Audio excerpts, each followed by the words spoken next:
Bon dia, good morning, buenos días, welcome, benvinguts tots, benvinguts a la Casa dels Arquitectes i de l'Arquitectura aquí a Barcelona, al Col·legi d'Arquitectes de Catalunya. Seré molt breu fent aquesta presentació perquè segur que tots el que voleu ja és entrar en matèria, és un dia, però serà un dia molt intens, per tant només un comentari, el de sempre i un d'afegit. El de sempre, que segurament és avorrit perquè el faig sempre igual que sempre faig la mateixa benvinguda a la Casa dels Arquitectes. Proposar-vos ser conscients i agrair l'esforç que hi ha darrere d'aquestes iniciatives. Sempre dic el mateix, però és que crec que és pertinent aquestes iniciatives, aquests esforços, en aquest cas el que avui ens porta aquí, de vegades poden tenir més o menys valor. Em sembla que la d'avui té un valor espectacular, és a dir, segur que és d'aquelles coses de les que ens en sentim orgullosos i que quants anys a més podrem dir que a més tenim una llarga trajectòria com els cursets, per tant és d'aquelles coses que tenen molt de valor en si mateix, però que a més corresponen a una acció de voluntarisme, de sacrifici i de ganes, de societat civil, allò que fem per ajudar-nos els uns als altres. Des d'aquest punt de vista, crec que és bo començar l'acte, allò que diuen en castellà, que és de bien nacidos ser agradecidos, em sembla que és bo començar aquests actes reconeixent aquesta tasca de l'equip que ho fa possible i que ens permet disfrutar d'aquesta oportunitat. I un segon comentari que és també felicitar-vos pel que crec que és un encert modestament i sense pertànyer a la vostra, o sigui, tenir la competència específica en patrimoni, però crec que és un gran encert haver situat en el focus als Estats Units. Situar el focus als Estats Units, per descomptat, que en si mateix té sentit, però a més, posant el focus sobre un país, en aquest cas als Estats Units, no només el poses sobre un lloc, sinó també l'estàs posant sobre un temps.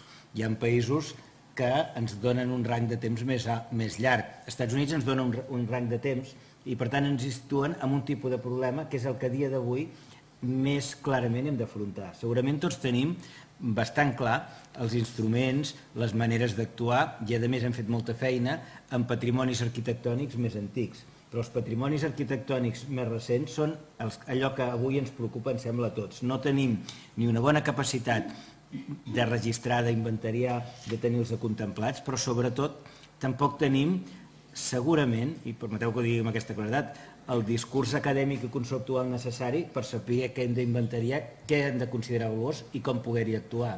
I a més, no només hi ha una dificultat de falta de perspectiva, que a tots ens incomoda, perquè són processos, són actuacions en les quals la perspectiva et dona un rigor, et permet un rigor que dona seguretat i que, per tant, facilita l'actuació professional. La falta de perspectiva a tots ens genera una certa incomoditat perquè no pots acreditar l'objectivitat de la mateixa manera, però no és només aquest problema de falta de perspectiva. Sobretot, des del meu punt de vista, el problema és de diferència de volum. Quan actuem sobre peces aïllades, molt petites, està clar que no alterem la capacitat de la ciutat per transformar-se, perquè catalogar o no catalogar una finca no altera significativament, perquè és un 0,000 del patrimoni, per tant, és una decisió que es pot prendre sobretot pensant només en l'objecte, o en tot cas en l'objecte i el seu paisatge urbà proper. Quan parlem del patrimoni arquitectònic més recent, per la seva quantitat i en funció dels criteris que s'adoptessin, sí que és rellevant a l'hora de pensar si té una interacció amb la capacitat de transformar el nostre teixit, si l'accelera, el retarda o no hi altera. Crec que això és un tema absolutament contemporani i, per tant, haver posat com a exemple Estats Units i, per tant, accions que també inclouen aquest patrimoni que per nosaltres en alguns casos pot ser clar però pot ser recent, jo crec que ens ajudarà a tots a anar construint aquest criteri per preparar unes fórmules d'actuació que ens permetin ser eficients en aquest repte. Per tant, moltíssimes gràcies.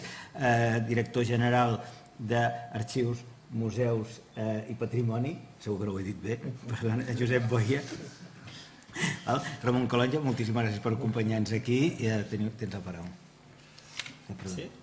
Té la paraula el director general. Bon dia, buenos días, good morning.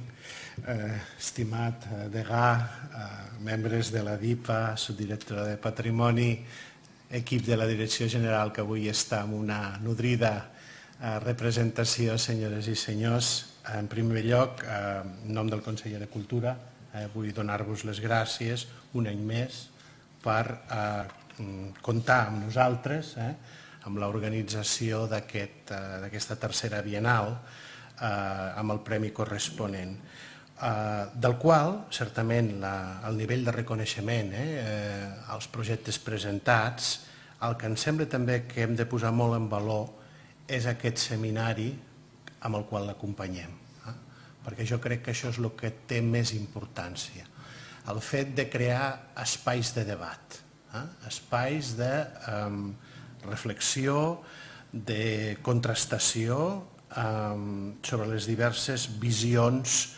que hi ha a l'entorn del patrimoni. Ahir mateix estava a Girona amb un acte organitzat per la Universitat de Girona sobre el tema de repensar el paisatge des de la perspectiva del paisatge cultural.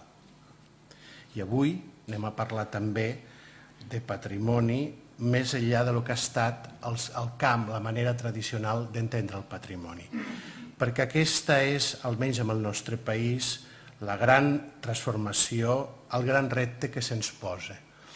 El contingut del camp semàntic amb el que sempre hem entès el patrimoni ha explosionat. Ha explosionat fins al punt que podríem dir que vivim una autèntica bulímia del patrimoni. Aquí cal molt a reflexionar el perquè d'una societat que es llança d'una manera tan compulsiva a la necessitat de conservar-ho tot. I el repte que això li posa a la mateixa societat i, en última instància, als representants de les administracions públiques, als gestors del bé comú, de tenir que donar resposta, de tenir que fer front a aquesta veritable bulímia del patrimoni cultural. De vegades aquesta bulímia ve generada per processos d'identitat local, de vegades ve generada també per un treball de reflexió epistemològica dels propis sectors professionals més vinculats al patrimoni, que se n'adonen que certament hi ha espais, aspectes d'aquest patrimoni que no han tingut un tractament. En el cas del nostre país és evident que tota l'arquitectura de la segona meitat del segle XX, de principis del segle XXI, està encara necessitada d'una estratègia nacional amb el sentit d'identificar allò que té un valor, allò que val la pena de ser protegit, i no únicament protegit, sinó també donat a conèixer al conjunt de la ciutadania, al conjunt del món. Per tant, en aquest sentit, aquesta bulímia del patrimoni, aquest continu reqüestionament dels límits del patrimoni és un element imprescindible, és un element necessari i probablement aquesta confrontació, aquest diàleg amb les experiències d'altres països, com en el cas que ens ocuparà avui dels Estats Units, pot ser molt interessant. Deia també que a part d'un canvi conceptual, al patrimoni també han canviat els usos del patrimoni. És a dir, uns usos inicials molt associats a la idea de nació, a la idea d'identitat nacional, a la idea d'educació popular, el patrimoni s'ha situat amb uns altres nivells, uns altres usos. El patrimoni avui en dia és un factor de desenvolupament local, és un desenvolupament econòmic. Si no penseu el pes que el patrimoni juga amb la promoció turística, amb la venda turística de la ciutat de Barcelona. Amb totes les conseqüències que això també comporta, no pensem únicament en Barcelona, pensem també en ciutats com Venècia, en casos que aquest èxit és tan gran que posa en perill la pròpia supervivència del patrimoni. Han canviat també els mètodes de treball sobre aquest patrimoni, tant en el sentit dels mètodes tècnics com les maneres conceptuals d'apropar-se als processos d'identificació, de conservació, de restauració i de posada en valor d'aquest patrimoni. I finalment també, i això em sembla una de les dades més rellevants, han canviat també els actors. Durant molt de temps, la construcció del patrimoni, perquè estem parlant d'una construcció social, el patrimoni en si no existeix, no hi ha cap bé, cap entitat patrimonial que en si mateixa porti la qualitat de patrimoni. El patrimoni és una mirada que en un temps i en un lloc donat una societat fa que diu que allò mereix de ser conservat. Amb aquest procés d'identificació i amb aquest procés de decisió de conservació, durant un temps els actors han estat els sectors de l'acadèmia. Quan dic l'acadèmia em refereixo tant al món de les universitats, al propi col·lectiu, per exemple, dels arquitectes. Això ha canviat. Aquí tenim un nou actor, que és la pròpia ciutadania. Cada vegada més reclama aquest dret de ser una part important en els processos de decisió d'allò que mereix ser conservat. I això, com a representant d'un govern, d'una administració pública, és una dimensió que no podem ignorar més. En aquest sentit, també, l'experiència americana, un país en què aquest pes de la ciutadania, aquest pes de la societat civil amb els processos d'identificació i de conservació del patrimoni tenen un pes molt més gran que el que seria l'univers europeu i no cal dir català, penso que serà interessant de confrontar-ho i veure què en podem aprendre en el sentit de desenvolupar noves estratègies o senzillament de reforçar-nos amb el bon criteri o amb la bona opció que hem fet en relació a les que nosaltres estem implementant. Ahir també a la gestió a la sessió de Girona, quan es parlava del patrimoni, es van dir dues coses molt boniques.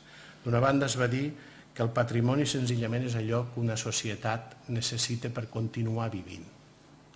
Des d'aquest punt de vista hem d'acceptar una dimensió de mort del patrimoni. Hi ha un patrimoni que no és possible conservar i que és normal que mori. En aquest sentit, ho dic perquè últimament el nostre país viu molt sobre la situació d'alarma. Un bon dia hi ha els llibres del Benet i Jornet que apareixen en un container. El dia següent apareix a la premsa que es venen els mobles del Palau Moixó. I tot això crea una sensació d'angoixa. Hem d'acceptar que hi ha una certa necessitat també de que amb aquest procés d'identificació i conservació, la desaparició, la mort del patrimoni, també hi té un sentit, perquè justament és això el patrimoni, és que la vida continuï. I aquesta és la segona dimensió. Parlar de patrimoni no és parlar de passat, és parlar de futur. És preparar el futur. És a dir, nosaltres només som un element més en una cadena de transmissió, que hem de pensar en els nostres fills, en els nostres nets i en els fills dels nostres nets. I aquesta és la nostra responsabilitat, sobretot les persones, els arquitectes, el món dels restauradors, el món dels museòlegs que toquem el món del patrimoni. És a dir, no treballem pel passat, no treballem per l'avui, treballem pel demà. Senzillament perquè això, com es deia també ahir a l'entrega dels Premis de Cultura, perquè la vida sense cultura és molt avorrida, i la vida sense patrimoni és molt trista. És a dir, cultura i patrimoni senzillament són qualitat de vida, són felicitat. Per tant, mireu quina és la grandíssima responsabilitat que tots vosaltres, jo mateix tenim, que és contribuir a fer una societat de major qualitat de vida, de major felicitat. Moltíssimes gràcies.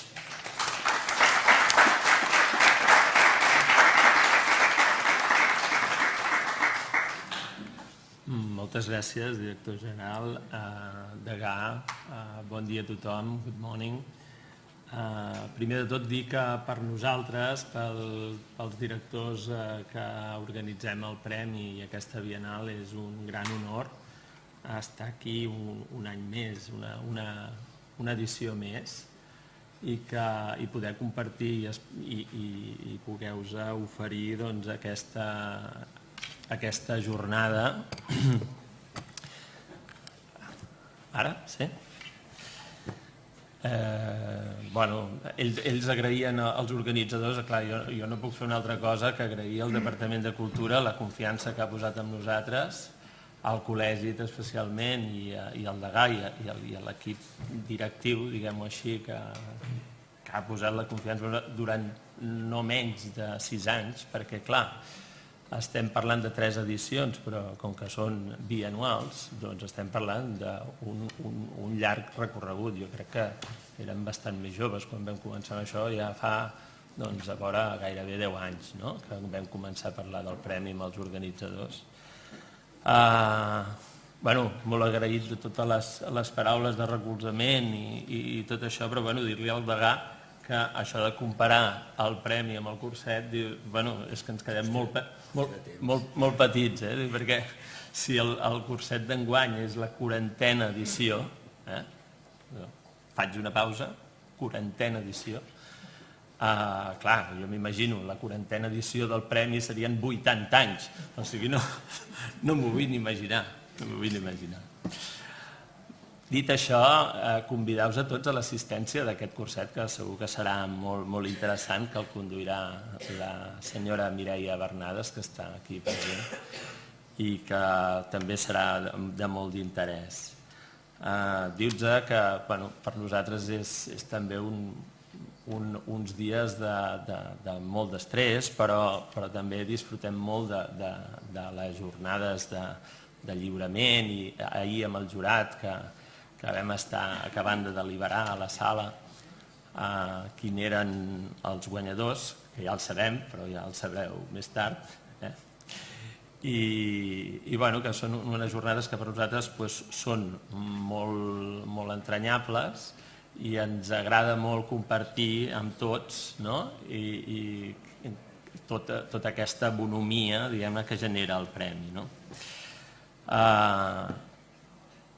Dius sobre la Biennal que ara el senyor Carsten Hansen us explicarà una mica quin serà el contingut de la jornada d'avui i també explicar amb una certa humilitat que això de l'elecció dels Estats Units va sorgir que aquest senyor, el Jordi Portal i el senyor Carsten, van coincidir amb unes jornades de l'AIA, que és l'American Institute of Architects, i van dir, escolta tu, i si poguéssim convidar als Estats Units i escolta, però això no sé com ho muntarem, no? I va, escolta, jo tinc el contacte, no sé què, i vam començar a organitzar, no? Llavors volíem acabar de fer rodonida aquesta jornada i jo vaig dir, escolta, jo podria mirar de trucar al senyor Freixa, en Jaume Freixa, que és el que havia col·laborat amb CERT i ho podríem lligar tot una mica, no? En la primera reunió que tenim amb en Jaume Freixa, que està aquí i que és ponent d'aquesta tarda, li vam estar explicant una mica tot el projecte del premi i de la Biennal i tot plegat, i ens va dir, escolta tu, això penso que és una bona idea, que ho esteu fent bé, que incidir sobre les intervencions, sobre allò construït, ara és el que toca, perquè no estarem gastant sol infinitament, diguéssim, tot això és finit, i per tant, diguéssim, posar l'accent en aquestes coses i sobretot amb la intervenció del patrimoni, doncs una mica era el que tocava. Res més, dius que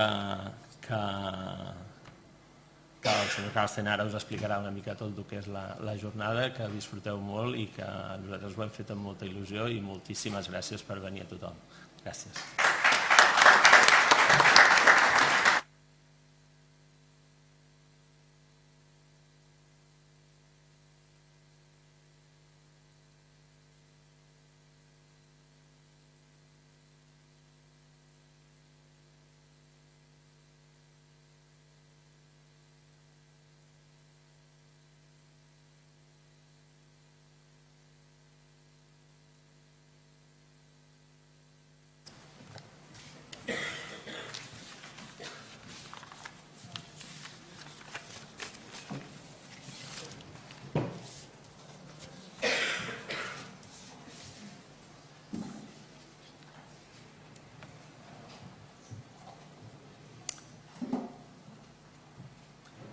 Well, good morning to all of you.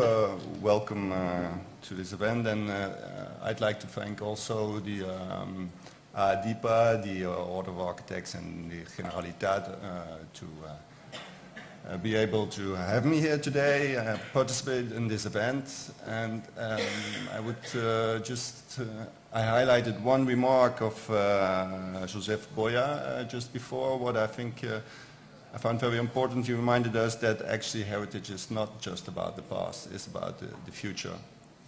And I think this prize, AADIPA, also shows that, because we want to highlight good practices, and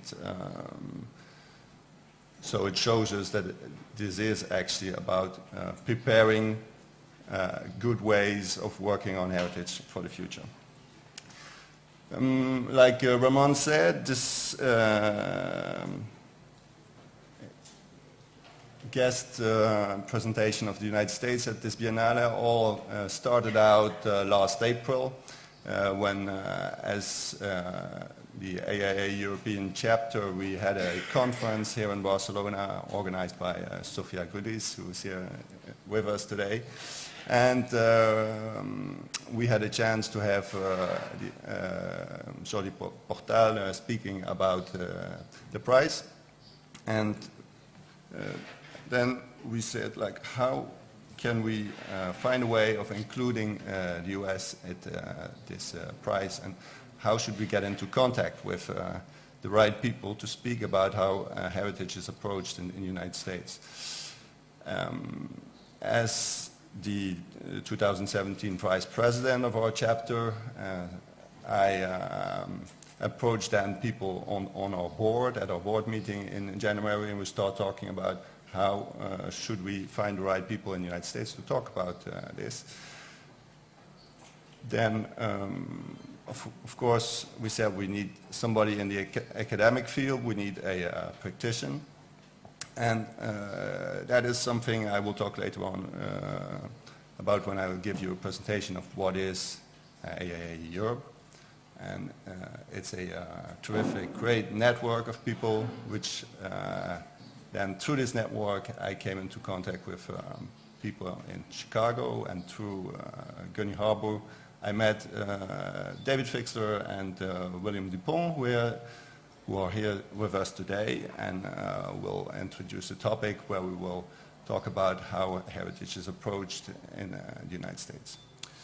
So the first speaker of today will be William Dupont. So William is a honorary fellow of the American Institute of Architects.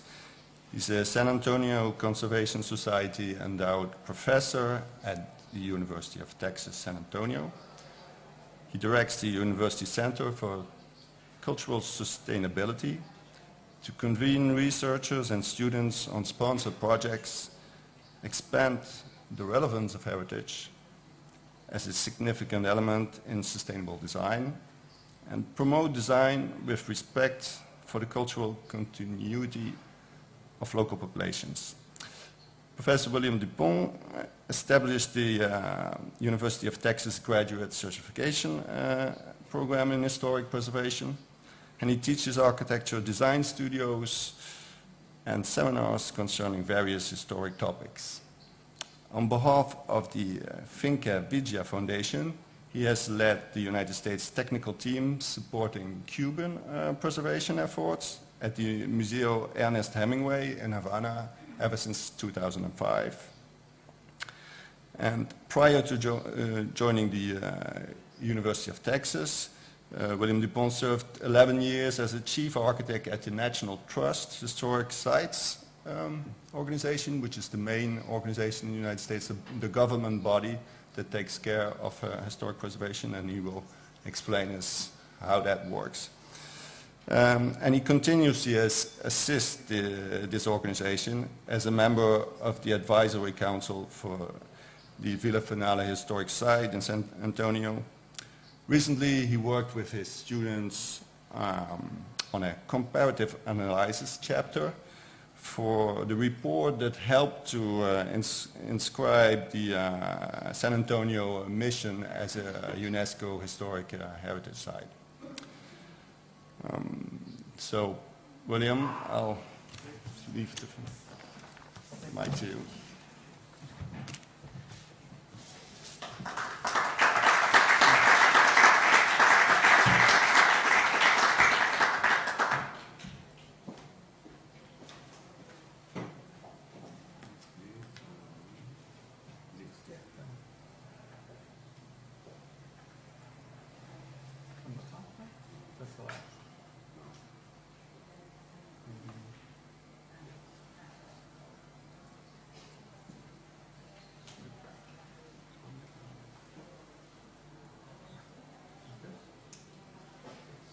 Okay. All right. I'm glad you're all here today, and I'll try and explain some of the things that I was asked to address, and the title of the notion of architectural heritage in the U.S. and its intervention criteria. obviously a very large topic, and we could talk about it for a very long time, but I'll try to keep my remarks somewhat focused and pick and choose on some good topics. And I appreciate dialogue, so if you have a question and wish to interrupt me, something that you don't understand, I'd be happy to respond. So the overview of the presentation today will deal with the designation of cultural property, the legal protections for cultural property, some of the ideas of why we preserve, what are the benefits of a tangible past, and then I want to talk about recent transformation that we have in our motivations for heritage conservation, because I think our field of historic preservation and our job as architects is changing, and I want to discuss that with you. And last point will be regarding education of future leaders, which is what I view as my role as a professor of architecture at my university. I expect all of the students who graduate from our programs to be capable of leading projects in architecture and historic preservation later in their careers. So we'll talk about that education. So a little bit, let's see, what is cultural property? We must start with that. I presume everyone in the room has their own definition of what is cultural property, and if we were all to compare notes, we would get some agreement, but we might also find there are some differences. But when I speak of it, I'm talking about the tangible remains of heritage. So we have objects, buildings, landscapes, and districts, and each may require a different approach to the preservation. Being an architect, I don't speak much about the objects, and today I will focus mostly on buildings and not about landscapes or even about historic districts very much. The domain of conservation of objects I view as a somewhat separate discipline than architecture and buildings. So U.S. terminology, just a brief note. When we use the word historic preservation, it means the same as heritage conservation in the U.S. We can debate that and talk about the terminology, but we won't. And conserve equals preserve. Obviously, these are different words with different definitions, but for the purpose of today's lecture, they're interchangeable. So when I worked as the chief architect for the National Trust, I had the great honor and privilege to work on a number of architectural masterpieces, and I'll show you some of those right now to give you a sense of my context and the work that I've been involved in, and start to introduce some of these topics through them. So you all know the architect Frank Lloyd Wright. He had a home and studio in Oak Park. It is a National Trust historic site. It is restored, and we'll talk about the definition of restoration quite specifically, restored to a 1909 appearance. That restoration, of course, required undoing work that Wright himself had done or specified as an architect. So some of the master's own work was reversed in order to restore it to a 1909 appearance. And the Roby House, which the restoration is now complete, to a 1910 appearance. And it required a lot of radical changes because the building had undergone many different uses over the years to have it appear now as a museum for the design by Frank Lloyd Wright. How many in the room have been to Chicago? Several, that's good. We'll also talk about the Farnsworth House, which is in Plano, Illinois. Did you make it out to Plano? Several did? Not as many. It's about an hour away from Chicago. Well, next time you go to Chicago, or if you go, get to the Farnsworth House too. It's a delight. As is Philip Johnson's Glass House. Many may debate whether Philip Johnson belongs in the same pantheon of architects as Mies van der Rohe, but he clearly did some fabulous masterpieces, and the Glass House is one of them. So we'll talk a little bit more in depth about those, but each of them required a process of documentation and assessment and designation, establishing historical significance, understanding why the buildings have certain problems that may need to be addressed, and transformations to set them on their future path to be properties open to the public. In the case of Johnson's Glass House, from a private residence to a public site with the Farnsworth House, Lord Peter Palumbo had already made some transformations to open it up to the public. And then, while I was at the National Trust, the Pueblo of Acoma also became a National Trust site. How many have been to New Mexico and any of the pueblos there? One. Amazing. Congratulations. So, a future trip for some. They're wonderful sites, sublime, and this particular area, which is called Sky City, it's an area atop a mesa, and it has a Spanish colonial mission there, and a very long history of living on top of this mesa, stretching back about 1,000 years. And the practice of heritage conservation at Acoma is one that focuses on traditions and beliefs and oral history. It's a community that does not wish to record its own history in a documented way. They don't want to be photographed. They don't wish to be drawn. They don't wish to be recorded. They don't record recipes for food in a written manner. They don't use measures when they cook in traditional ways. And so it's a very difficult thing for me and for others who were trained in academia to understand this method of heritage conservation, because it focuses on the core, the essence of what the culture is about, and not about the details of whether or not a door is made of wood or aluminum, or whether we're allowed to park our car next to the historic resource or not. And so it's a dynamic community. It's one that has a heritage that continues to change. And if you go there, they've been doing tours there for over 100 years. And if you visit, and then you visit again, because it's an oral tradition, you may hear the same story a different way twice. And that's okay, I believe. But many go and say, I have a problem with oral history because the story changes. And to me, I say, well, that's their culture, that's their heritage. The core of the story, the essence of it, carries forward. The community is changing, and they don't put a big emphasis on material conservation so much as they do on preservation of their language and their beliefs and their way of life. So here in 1934, when the Pueblo had insufficient power to protect itself from being photographed, the U.S. government did a documentation, the Historic American Building Survey, and made photographs and a full record of drawings of the entire Sky City without permission.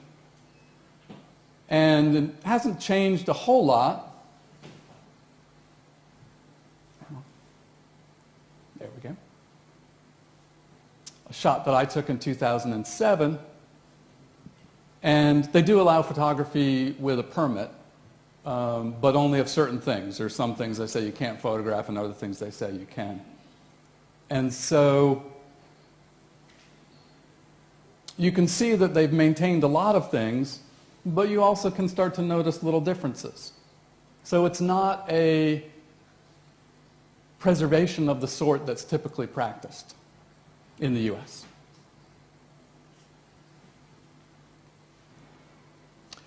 And this is me and some students in 2008, where we got to work with high school students on the care of an ancient stair. And it was not any sort of a preservation activity that I would typically get engaged in on a project that I would do as a professional or as an academic, but it was very respectful and a lot of fun. And it was mostly just to take care of the stair so that it was still functional, because the stairs are the traditional routes up and down to the top of the mesa. There's now a road, which was put in for a movie in the 1930s. Another project I've worked on is the President Lincoln Cottage National Monument that has an interpretive period to the time of President Lincoln's presidency, as you might expect. There were actually 5 U.S. presidents that resided at this particular cottage on the grounds of a soldier's home in Washington, D.C. And it's the third highest point in Washington, and it looks right down North Capitol Street to the dome of the U.S. Capitol. It's a lovely place, and Lincoln used it as a sanctuary, as a retreat. And it's been restored, and we'll talk about restoration. I think restoration now has become a thing that's probably mostly in our past in terms of what we practice as architects. It's a technique of dealing with heritage that I think is very limiting. And while I'm perfectly proud of the work that was accomplished at the Lincoln Cottage, I don't know that I would do it the same way if I were engaged in the process again now. And the work at Finca Vehia, which is Ernest Hemingway's home of 22 years in Havana, has been very informative in my way of thinking, because the Cubans have a wonderful habit of introducing all meetings with discussion about why we're all there and what are the values of the place and why we are doing anything with Hemingway's legacy and what's important about it. So we may meet once, twice, sometimes 3 times in a year to talk about things, and I'm there only in an advisory capacity for the most part. And in those discussions, we always revisit why we're doing it and what's important, why it's relevant. And I think sometimes we forget, as we get caught up in the details of what we're doing, to talk about why things are relevant, why it matters that we conserve heritage. So the Venice Charter is obviously very influential. I presume most of you in the room, if not all, are familiar with the Venice Charter, but we'll revisit it for a moment, because to explain how things work in the US, you have to explain the Venice Charter, because our primary preservation law, which was written in 1966, is in very much a large degree based on the Venice Charter. And so in the Venice Charter, we have these principles of common heritage, common responsibility to safeguard the heritage, the idea that you have to establish a historic significance in advance of doing any sort of a treatment, the concept of integrity, that being the capacity of a place to convey its significance, and the idea that the treatments must not diminish that integrity. So once you've established why something's important, and you know that it's correct in its context, it has a high degree of surviving materials, and other aspects of integrity, such as setting and spirituality, and then you move forward trying not to hurt that integrity, but rather enhance it. So the Venice Charter has within it, and in the practice of architecture, we have seen evolve certain preservation principles. And while there may be a large disagreement on the notion of historic preservation as a concept, and many in the US who think it just gets in the way and is a problem, and people who do it should be pushed aside, and the developers who are going to build new buildings should be given free rein. But those who practice do abide by these principles, that we should not do any harm. Things should be, to a large degree, reversible when we can do it. We should be honest, document, follow good archival practices, have rigorous scholarship, appropriate research methods, that our interventions should be legible so that we can read them. Going beyond things that are in the Venice Charter, the idea that Stakeholders should be included. That comes to us from the Australian Borough Charter. Concepts of sustainability and longevity. Of course, routine and cyclical maintenance. It's very important. Fiduciary responsibility and thinking about the capacity of the owner is a principle in our work. And then, very important, authenticity must be respected and the integrity must be retained. So we'll talk a little bit more about authenticity, but let's go through some of these articles from the Venice Charter about historic monuments, not just single architectural work, but things that are all-encompassing, not just the great works.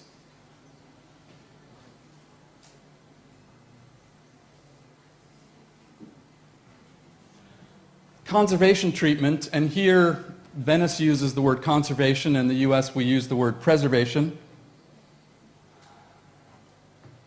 Permanent maintenance, appropriate and useful purpose, retain the setting, that's part of the integrity. Do not alter the mass and color by new construction or demolition.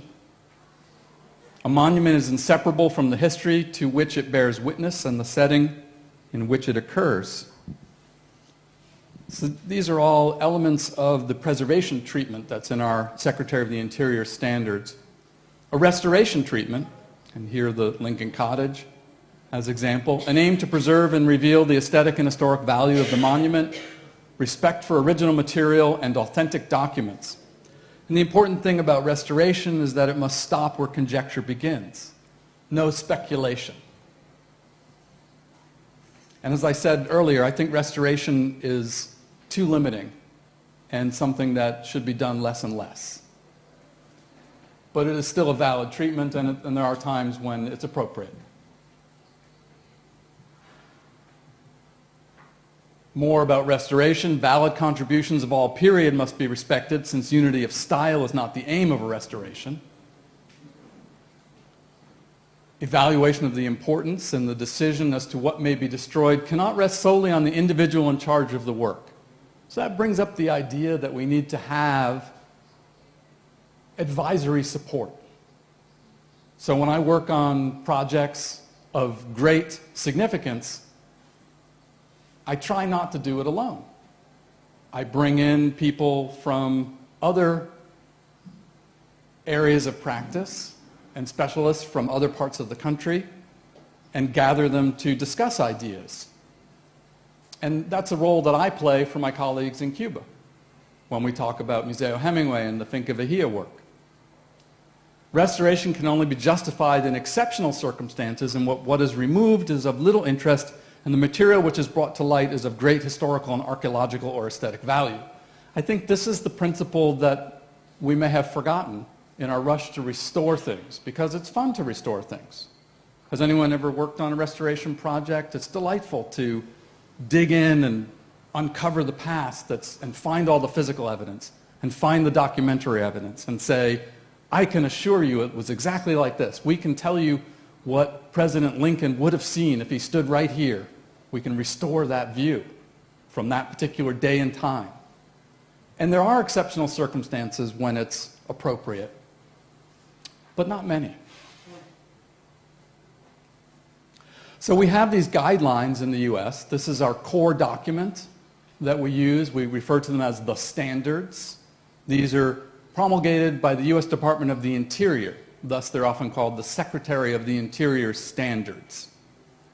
And while secretaries may come and go with presidential administrations, these are the standards that we've had since 1995. They're currently up for some revision. They're part of the National Park Service that does this, and they're applied to all properties that are on the National Register of Historic Places. The National Register is our primary system of designating properties. So they address maintenance, repair, replacement of historic materials. They give us guidance on additions or alterations. The compliance with the standards is required by federal funding or any federal undertaking, or if there's a federal permitting process. Local government zoning laws are what use these. Federal tax credits for private projects also require compliance with the standards. Now, you might think that properties that are designated on our National Register of Historic Places are protected. They are not. They can be demolished. They can be partially destroyed. They can be dealt with in various ways. Designation alone is not the principal criteria of protection. The only way to surely protect something is to own it. Without ownership, you use the ordinances at local level. In cities like San Antonio, where I live, we have a review commission. It's called the Historic and Design Review Commission. They are the ones, and the city council, that have the power to actually block a demolition or see that a change is appropriate. And appropriate is the legal term that shows up in the zoning ordinances, because that's the measure of what something is considered okay and going to be allowed. Is it appropriate? And so they issue a certificate of appropriateness. And the appropriateness has to do with the Secretary of the Interior standards. That's how we measure appropriateness. So what's in these standards? There's various treatments. Restoration is one. We've talked about restoration, accurately depicting at a particular period of time.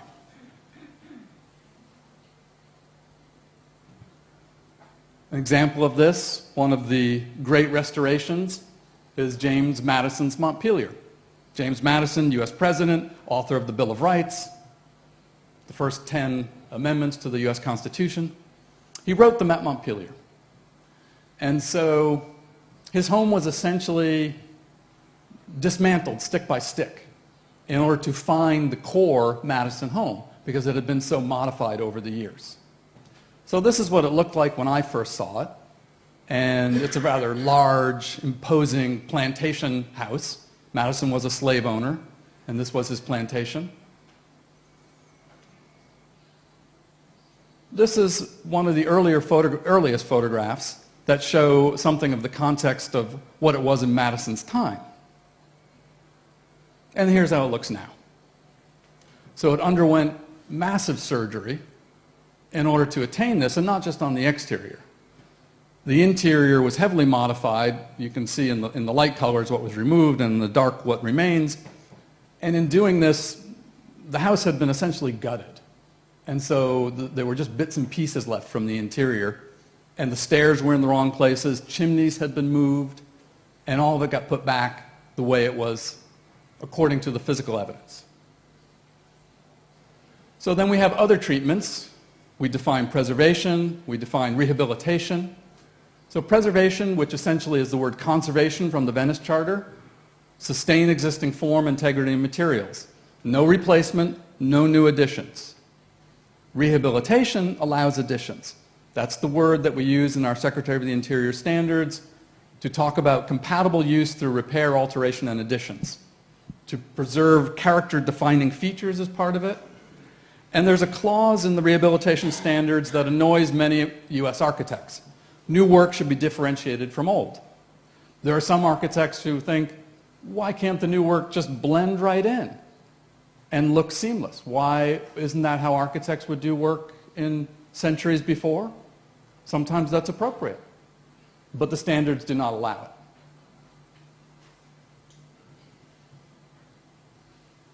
So, now let's look carefully at case studies here and get into some interesting issues with the Farnsworth House and the Johnson House. While they may look similar in terms of being glass boxes and have a core that holds their infrastructure and no interior partitions, they are white and black, floating versus anchored, and one is very austere and the other is actually quite comfortable. Any guesses on which one? You can tell which one's white and black and which one's floating versus anchored. The austere is the Farnsworth House. It's sublime, but it's very, very precise and very straight and formal.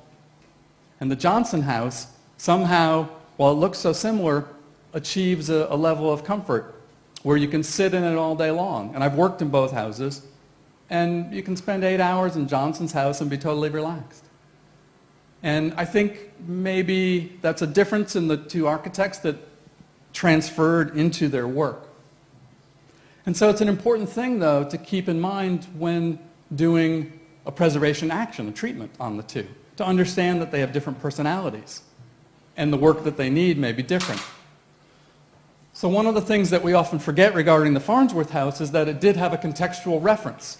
This is a fuzzy Polaroid photograph that is in the archives, and it's from when Lord Peter Palumbo purchased the house. And as far as I know, it's the only picture that shows the context. Does this have a pointer? Maybe? Yeah. The context of the railroad trestle bridge in the background. It's a through truss, painted white. And Mies van der Rohe, in seeing that, is responding to the context and enjoying that play that exists. And the house, of course, is also responding to the context of the Fox River. That's why it's floating above the plain, because it was intended at that time, or was at that time, 3 feet above the highest known flood level. No longer true. So this is Peter Palumbo at the time of purchase. Take a look at the furnishings in the background, the orientation of the wardrobe, and some of the differences in curtains. Because the house is so formal and so tight and so austere, little changes mean a lot. I think this is something that maybe David Fixler will talk about in the afternoon, that when you're working in the mid-century modern buildings, subtle adjustments can have a big impact. One of the things regarding this design is that it had screens when it was first built, and they're gone now. Palumbo believed that Mies van der Rohe didn't think the screens belonged there, and so he had them removed.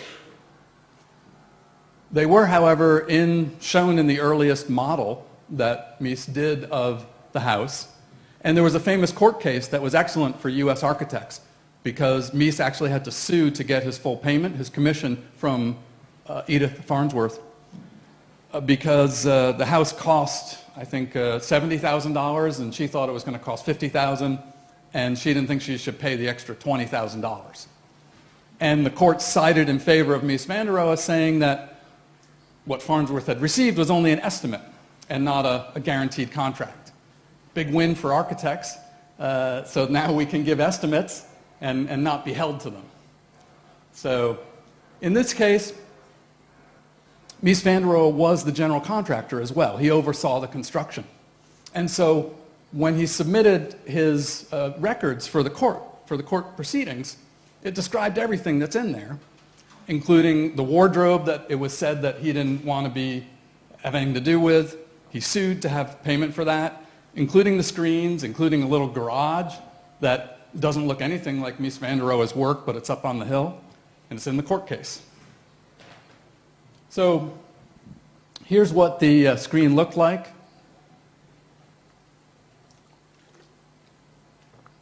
And there it is today. So this brings up this idea of what were the master's intentions? What did he mean to achieve? And how we should handle this. If we were to do a period restoration of Edith Farnsworth time, it would have to look like this on the left, because that's a photograph of the way it looked when Dr. Farnsworth moved into her weekend home. And this is the way it looked now, according to the designs that Lord Peter Palumbo put into the house. He loved Mies van der Rohe's work, and he wanted very much to be as respectful as possible. So he removed everything that Farnsworth had and put in what he thought should look the best. Mies van der Rohe designed furniture, the Barcelona set.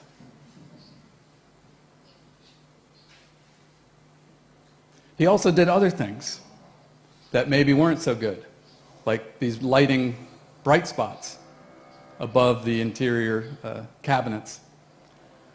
The color of the wardrobe here at the back is lightening over the years. It's dark because it got damaged in a flood and it had to be redone.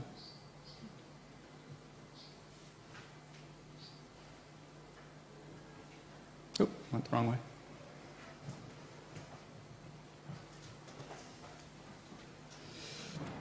So the philosophy for Mies van der Rohe, almost nothing, sometimes in English that translated to less is more. I think almost nothing tells the story a little bit better because he was trying to reduce things down to their essential elements, and he achieved it here. In doing so, though, he didn't necessarily make a great place for living because Farnsworth wanted screens because there were bugs, and she needed windows to have ventilation through the house. When Palumbo took the screens out, in order to have the house be functional, he had to put in air conditioning. The air conditioning has caused problems.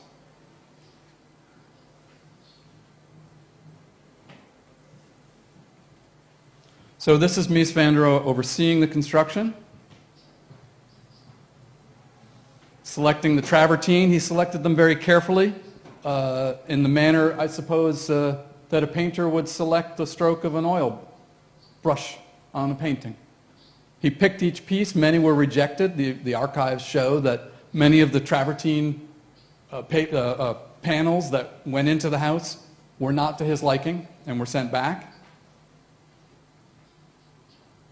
This is how it appears now, the way the National Trust displays it, consistent with how Peter Palumbo had it for 30 years, with a few minor adjustments. The travertine is cracking,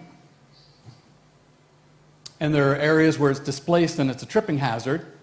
Presently, the owner is living with these conditions because in order to get the travertine out, you'd have to destroy it. It's glued down into position. So you'd have to have a new piece, and similar to that oil painting analogy, it's as if you were going to carve out a piece of the master's oil painting and then put in a new piece of oil. So it's a very difficult choice, a decision, and nobody wants to make it. So it hasn't been done yet.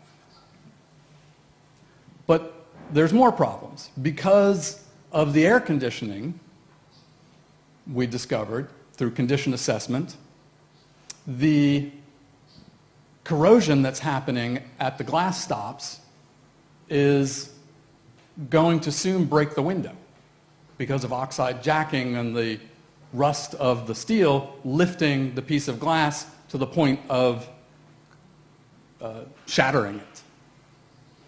The details of construction, because Mies never made any drawings, are only guessed at, or so we thought, until we took a careful look in the Museum of Modern Art and found that there were steel shop drawings. And on the shop drawings, there are notations made about how the house is constructed from the field notes, and so it helps a lot. We don't have to just look at the global architecture series drawings, which are these ones in the background that show some of the details of how the house is assembled. But this is where the area of corrosion is happening. And so in our analysis, you see that same detail here. And the corrosion is all happening in the corners. The worst one being this corner over here on the lower left. And so in assessing all the different pieces and looking at the pattern of corrosion, and then observing how the curtains are always kept in the house, and the conditions of the HVAC running, we determined that there was a microclimate being created behind the curtains and an area of extreme condensation and water constantly dripping on the face, the inside face of the glass, which was the source of the corrosion. But nonetheless, the corrosion has started, and once the oxidation process has commenced, it's very difficult to arrest it. That's it from the inside, sweeping across the floor at that same window. In a large view, that's a slot head screw that holds the glass stop in place there. So, being the chief architect, I said, all right, well, let's at least not put the curtains in the corners anymore so that we don't have that corrosion problem still making it worse and worse. And, let's try and paint it and things. So we moved the curtains so they're not in the corner, as you can see here. Not in the corner, but we put the curtains in because they have to be somewhere. And what do we have? Condensation occurring behind the curtains. So the problem is with the HVAC, which we can't really get rid of, or can we? Maybe because the visitors are only in the house for 25, 30 minutes. Maybe on a hot day they can be hot.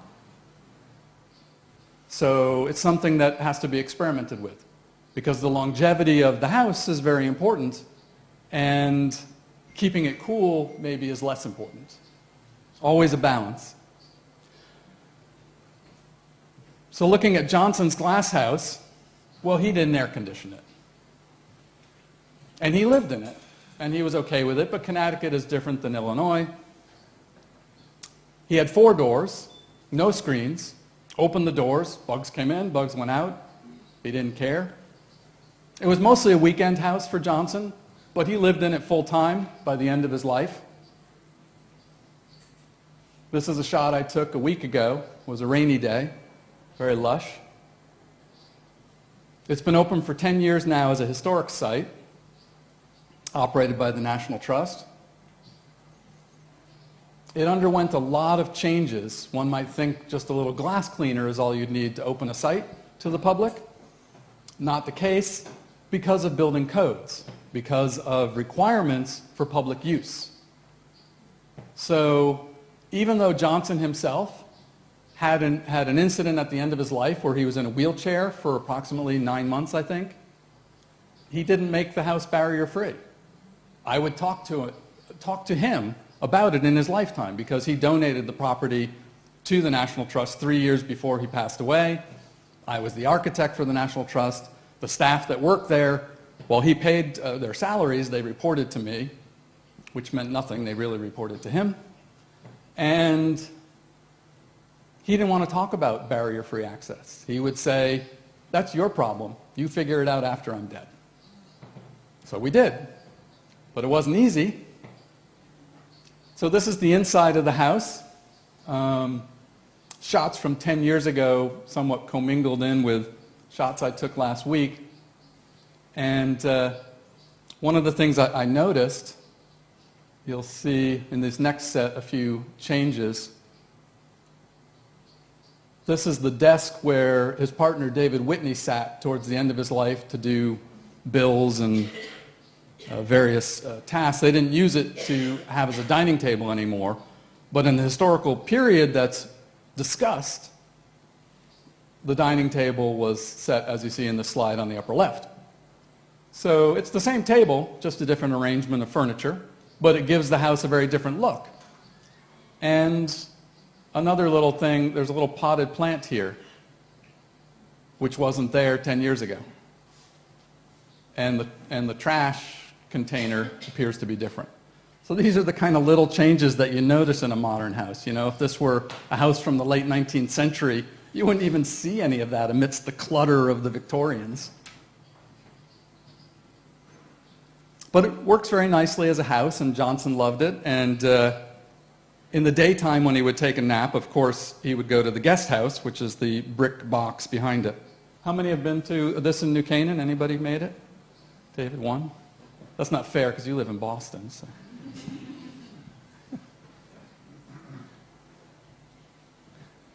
So now here we get into the issue that's different about Johnson's glass house. Because he lived there and because he made it his own design. So he was not only the architect, but he was the client. He had the opportunity to see his buildings weather over time, and the opportunity to choose how to maintain them in his lifetime.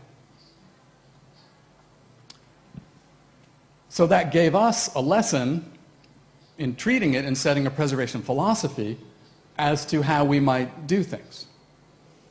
And what he would do is let things go. He actually didn't maintain things for periods of time, 15, 20, 25 years, because he liked the way it looked. And he would say that to people. And he would talk about how a building needed about 20 years to weather and look right. And he felt that way about the buildings on his property. So whether it was the glass house, the brick guest house, the pavilion in the pond, the painting gallery, the sculpture gallery, he did many projects on his estate, including this little doghouse, which is sort of an homage to Bruce Goff, I think, but I never asked him. Bruce Goff, anybody know Bruce Goff?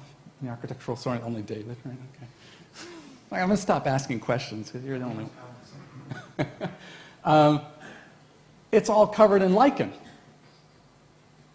And so eventually that's going to have to be cleaned up. But that's a historic artifact because Johnson designed it. It's a doghouse. But there it sits.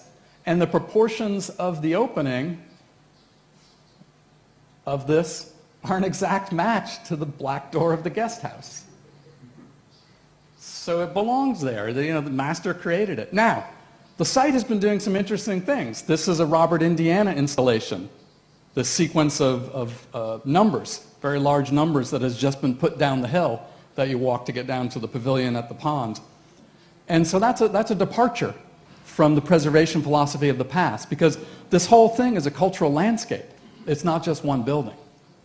And so it's very interesting to see that they're doing this. It's going to be a one-year installation. Indiana did work with Johnson. Johnson collected art from many. Frank Gehry has a piece on Johnson's property. It's called the Ghost House. It's there and it's in good shape. So this is the whole property, at least its historic core, and it has a 19th century house, and it has the buried painting gallery, the sculpture gallery, the glass house, the guest house, a library. Gary's ghost house is down over there. And it has the Monsta, which was intended to be a visitor center, but it doesn't really work right as a visitor center, so the visitor center is in town. Plus, the local community didn't want a visitor center because New Canaan's filled with very wealthy New Yorkers. So the sculpture gallery is the white, what Johnson called a brick barn in the background, and that mound of earth is the painting gallery. Going on time? Going well? This is the pathway to the sculpture gallery. And so here we have issues of how do we address the users, the new visitors. Johnson didn't have to worry about that as a private individual.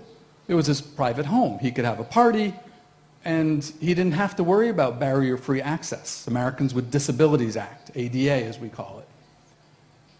Disabled Americans on a private residence, it's not an issue. But when it's a public facility, then you have to accommodate people who have disabilities per our US laws. So these pathways had a cross slope that was too great. They had to be redone. There are hazards, tripping hazards on the site, areas where people could fall.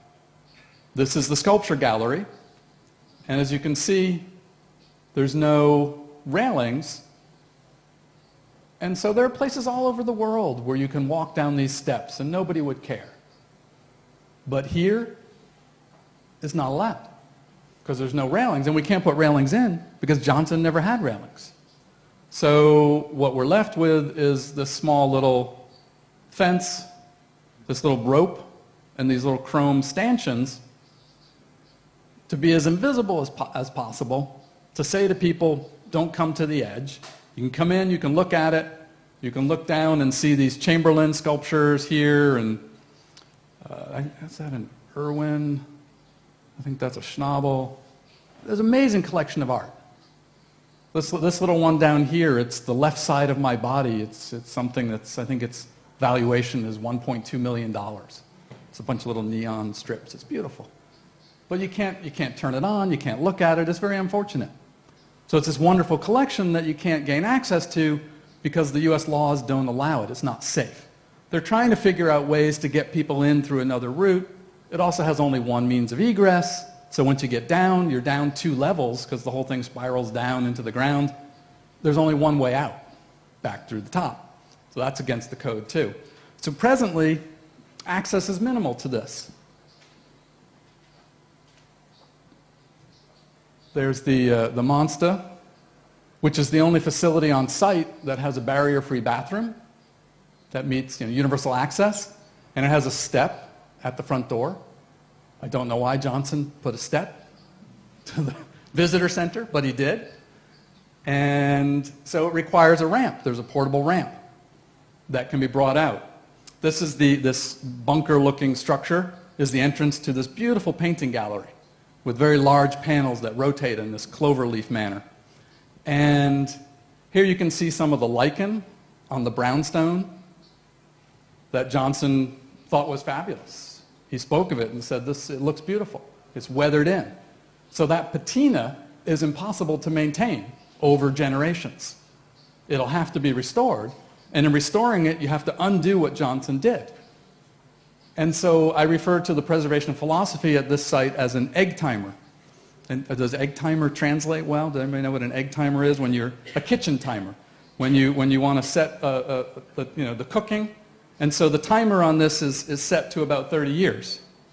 And at the end of 30 years, it's cooked, and you have to take it out and redo it. And remove the lichen, save the brownstone, and then put it back in for another 30 years. And not maintain it, because that's how Johnson did it. And those things are around the site. Including, there's something very extraordinary here. In order to walk from the main area where the glass house is out to the painting gallery and off into the distance the sculpture gallery, the route has to be entirely accessible. The slopes were set wrong. So this particular wall was documented, photographed, disassembled, reassembled to be 3 feet longer with a few new stones, and then the slope was appropriate for the barrier-free access so that we didn't have to put permanent handrails in. The code, when you consider the building to be an arboretum and in the outdoor landscape, for some reason, the Connecticut state architect who had the review authority over this, thankfully, agreed that it would threaten or destroy the historic resource, which is the legal term that we use when we're looking for a code relief, threaten or destroy this historic resource to put handrails over this little eyebrow bridge, which I'll show you better here. So this is how it looks last week when I was there in the rain. And this path is the barrier-free access route, which never existed before. That had to be put into Johnson's landscape. So it's an intervention, but it's done in a way so that it's hidden as you're in the glass house looking up the sweep of the hill. And you can see that with the tall grass, and you can imagine if you're down here and looking up the hill, you can't see the walkway. And it works, which is good. And this little eyebrow bridge, I don't know if you can see it from where you're seated, but we had to add little curbs, they're called. And the curb is for individuals who are in wheeled, like a wheelchair, things with wheels, or a walker, or a person who has a visual impairment and uses a cane to find the edge of where they walk. And so that curb is necessary for that building code requirement. But in order to do this, Johnson, it was even trickier. Johnson had a philosophy that he called safe danger. So we had to respect that value of safe danger. And the safe danger concept is that he liked you to be in a place where you would have a feeling of danger, but you also felt safe at the same time. And the eyebrow bridge is one of the things that achieves that, because there's no railing and it has a bounce. And as you move across it, you can feel it bouncing. And if we had put curbs in that were welded to the steel, that would have structurally stiffened it and diminished the bounce that the designer intended. So in order to keep the bounce, which is part of the feeling of the place, these curbs are only friction fit in between the wood and the steel. They're not attached in any way. So they add a little dead weight, but not much. They're just plywood painted black. Barrier-free access at the house requires a ramp. It sits in storage in the guest house. It can be assembled in under 20 minutes. They have used it. It works. I asked last week, that was one of the reasons why I went back. I said, does that ramp we designed actually work? Or has that ever happened where you had to use it?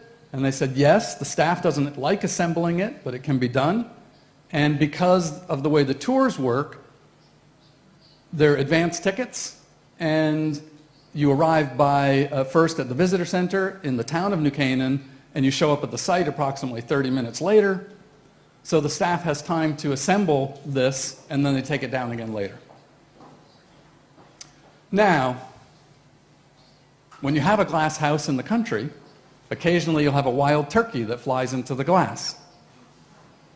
At the time Johnson did this, and this is also true with the Farnsworth house, is plate glass, not tempered, not safety glass. Plate glass breaks in the manner that you see in this picture, in very jagged, large sections. And that's very unsafe. That's why tempered glass is called safety glass. And you can see the large pieces. This particular incident that happened in, this is around 2005, actually put a permanent gash in the glass table that's there in the background when the glass hit it. It didn't cut the leather on the daybed, fortunately. And the glass has been replaced with tempered glass. Now, for those of you who know glass, you know that tempered glass is different than plate glass. It looks different, it's made differently, and tempered glass has a little wave to it. And so this creates a big problem for those dealing with mid-century modern buildings. Fortunately, Johnson lived there long enough that he'd already broken pieces of glass. With turkeys flying into it, he actually broke one with his shoulder when he was very old and he fell.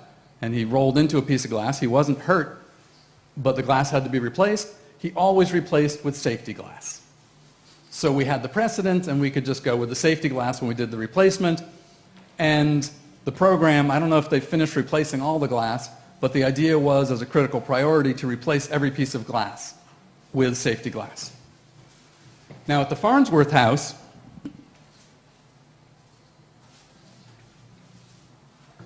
and this is a detail back to the Farnsworth House.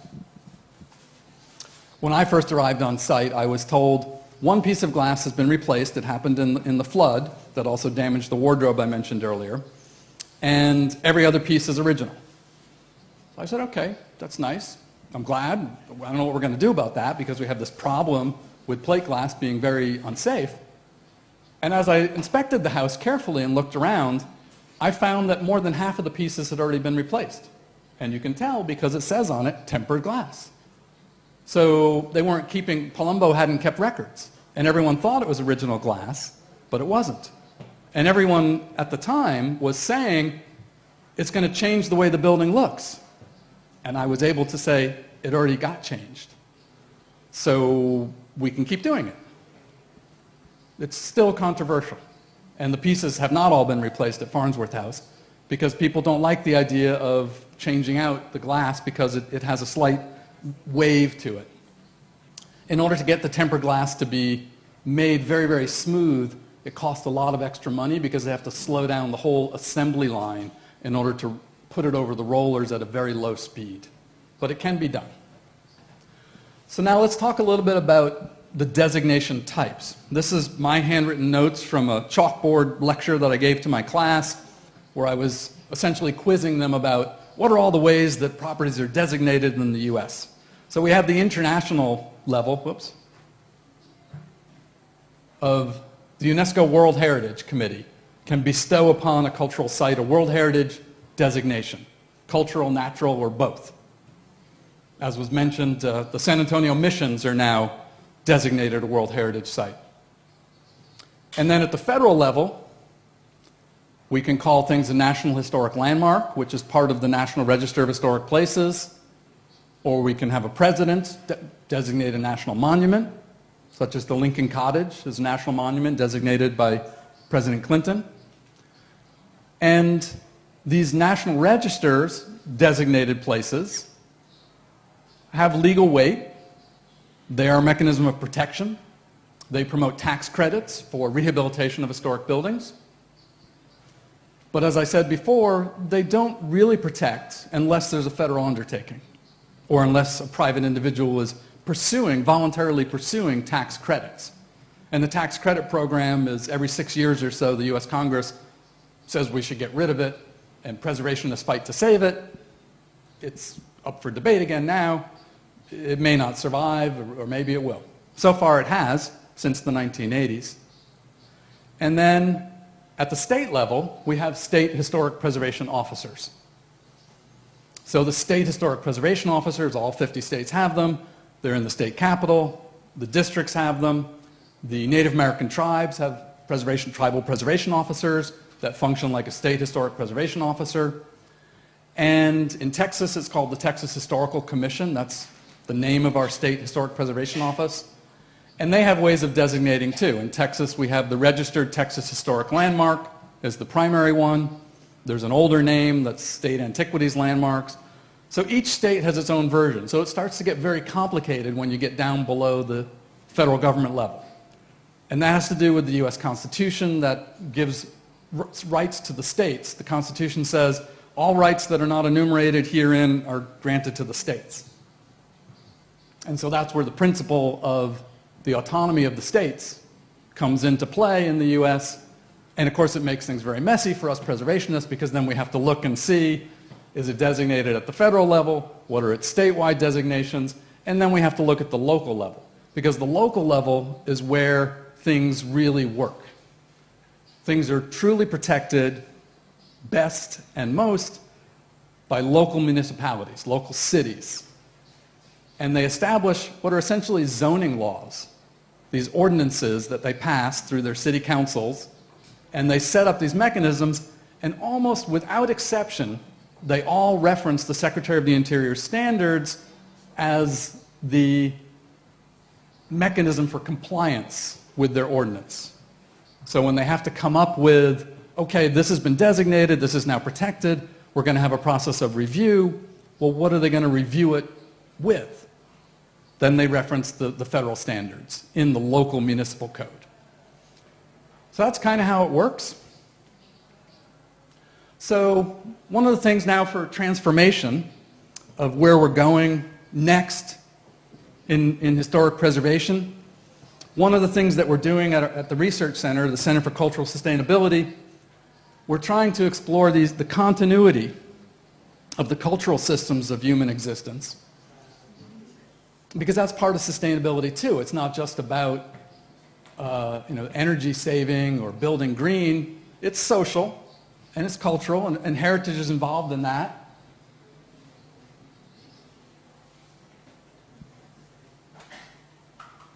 So, our definition of historic preservation, a process of design for cultural continuity and the management of change respectful of a heritage context. You may have your own definition. If I'd asked you all at the beginning to write down your definition and hand it in to me, I'm sure you would not have written this. You would have written maybe something similar, and I bet everybody would have written something slightly different. But this is what we teach at my university. It's similar to what I was taught at the University of Pennsylvania, where I studied. And I know from talking to others in academia, there's some commonality, but it's not uniform. But the idea that it's a process for managing change and that it's a design endeavor, this is essential. Because to those who think that it would be locking us into a straitjacket from the past, this is the answer. No, it's not locking anyone into anything. It's about managing change. So we have to, when we manage this change, and this is the Alamo, which is also Mission San Antonio de Valero, we have to think about how things look, how we want to interpret them, and what is their period of historical significance. So we often have 3 periods, and it's very well demonstrated at the Alamo.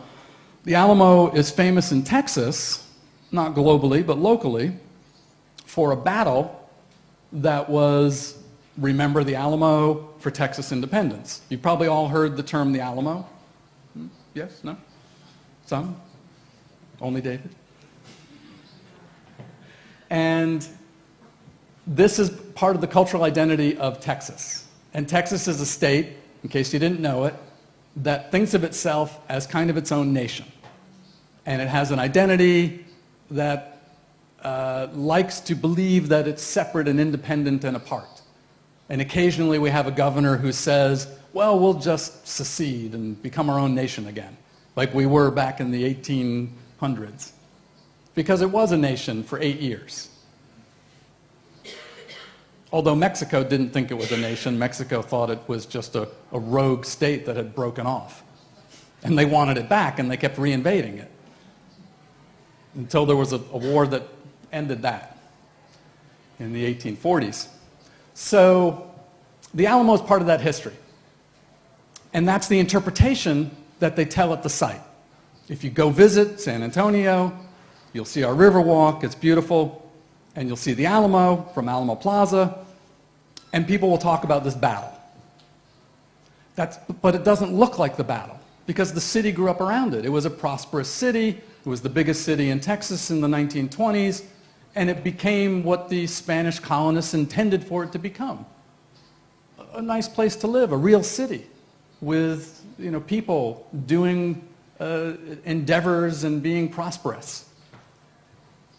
And so those changes happened over time, and what was the scene of this famous battle is no longer the way it looks.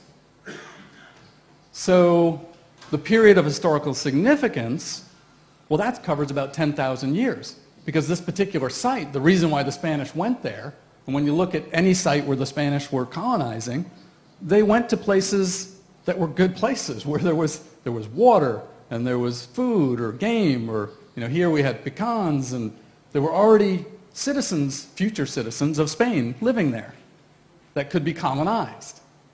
And so this period of historical significance extends way beyond the battle on both sides for hundreds and hundreds of years. And all these things have to exist together. So that's important for us to parse out and keep in mind. And we have to think about authenticity and why authenticity is important at historic places. And this is where we start getting into values. And this is the big transformation in U.S. historic preservation. It's the idea that we can look to values and understand what our heritage is about and why it's relevant and why it's important to people. And we value authenticity. It has education value, it has material value, and it has intangible values as well. So I like to say for this material value, I often refer to, I said, the Abraham Lincoln shiver, and that's because in Abraham Lincoln's house, this national monument, when people touch things that Lincoln could have touched, they get a shiver. And I don't get it, because I see too much history, but people will actually visibly shake from coming in contact with something that they know Abraham Lincoln also touched. And so there is a material value that we humans have that's important to us. And when we know it's the authentic thing, this is surviving from a time period in history, it's not a reproduction. It's real. That has value. That's authenticity. And with that, we can tell honest stories, because the real material can't lie. It can only be. And this intangible value has to do with how people use a place. And that's very important. So why do we preserve the tangible things? What are our motivations? Why do things have relevance? They all fall into these categories of they have educational value, they have political value because we use them, they have social value, and they have economic value, as was mentioned earlier. These are values of the San Antonio Mission's urban historic landscape that I've identified just off the top of my head, working with the students, 10 different things that are valuable out in the landscape. Part of the cultural identity of the place. It has a spiritual value because of the religious worship that occurs. It's familiar to people who go there once, they go again, the people that live there, it's aesthetic beauty, a recreation value. It's a differentiation value. When you're in San Antonio, you're not somewhere else. And you differentiate, and you have a comparative analysis. A continuity value of intangible heritage. The evidence, the patina, the layers of time, so abundant all around us here in Barcelona. It's thick with patina. It's beautiful. And the association of being near history. That increases value. People like to be in a historic zone. Maybe they don't like to stay there. They want to get out into the, for the weekend they want to leave, but then they like to work there. And this intangible heritage at the missions includes this authenticity of people. Traditions, food, music, dance, religion, worship. And we see it at the Pueblo of Taos as well, another World Heritage Site. And so the term dynamic heritage comes into play. The idea that you can have heritage that's changing over time, and you can allow it to be changed, you can be comfortable with it changing, so long as there's a continuity. You don't have to lock it in place. You can respect the values of the past that are relevant today and allow the heritage to slowly morph And that's why I'm comfortable if I go to the Pueblo of Acoma, where they have the oral tradition, if the story changes a little bit, personally I'm okay with that. Because it's their story, it's their heritage. So when I teach the students, I talk to them about site analysis and how site analysis includes people. Many times when we do our school projects, our design studio projects, there isn't time to fully engage the public, but you have to recognize that the project team all needs to have input. They all need to be equals, that there are stakeholders, people who see political value in what you're doing. There's natives and residents, people that work there, visitors, users, future people that you've got to accommodate for. There has to be a process of inclusion, discussion, and decisions. And most important, everybody who comes together has to be aware that we all have cultural bias. We're all ignorant of something about somebody else. I don't know any of you in the room, and you don't know me. And we have to accept that and work together. And so we have to recognize that we're coming from different contexts. We have cultural bias, things that I'm ignorant about. And I'll stumble and trip when I talk to you. And I may say things that upset you because I didn't know I was saying something that you didn't like. But we can still have a conversation. We have to, because we have to explore these values. We have to listen to each other. And we have to take the time to listen. And that's something that as professionals we're not trained to do. When I bring my team to Cuba, they were handpicked to be people that listen, or that are willing to listen, as opposed to come in and give the solution. Because as professionals, if we're really, really good at what we do, we find the answer really fast, and that impresses our client. But what it omits is the opportunity to hear from people who are associated with the heritage and whose opinion is very, very important to achieving what we need to do. And we have to take the time to listen really carefully and recognize that even a person who might appear to be a crazy person who talks and talks and talks and everybody wishes that person would stop, they will have kernels, small elements that are really important to hear and to get from them. So this design methodology that we teach in my university to develop these objectives, policies, strategies, we think about the history, the values, the legal context, the integrity of the place, the uses, past, present, future, the chronology of change over time. These are the elements that go into making a good design choice. And this value-led approach to planning to understand the tangible and the intangible values of heritage. And then the site analysis in thinking about cultural sustainability recognizes that we as architects are keepers of a wisdom of past cultures, that we can send that continuity forward from past to future. Like a little ship that we send sail across a body of water from past to forward.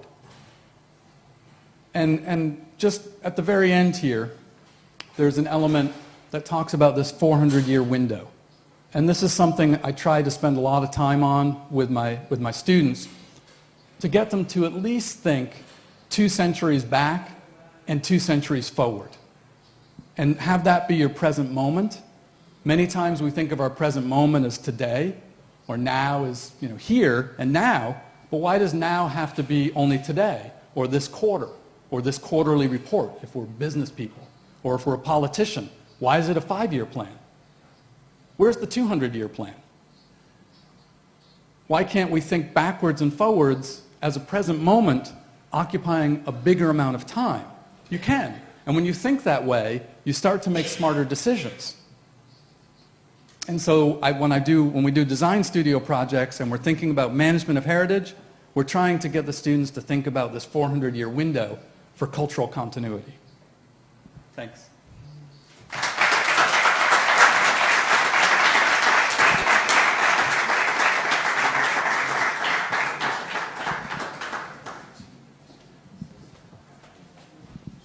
Thank you, William. Does anybody have any questions right now? If not, we're going to have a Small break. Whatever you like. Anybody? What do you need to do? No, we have 5 minutes for... We have 5 minutes time. Yeah. Sophia?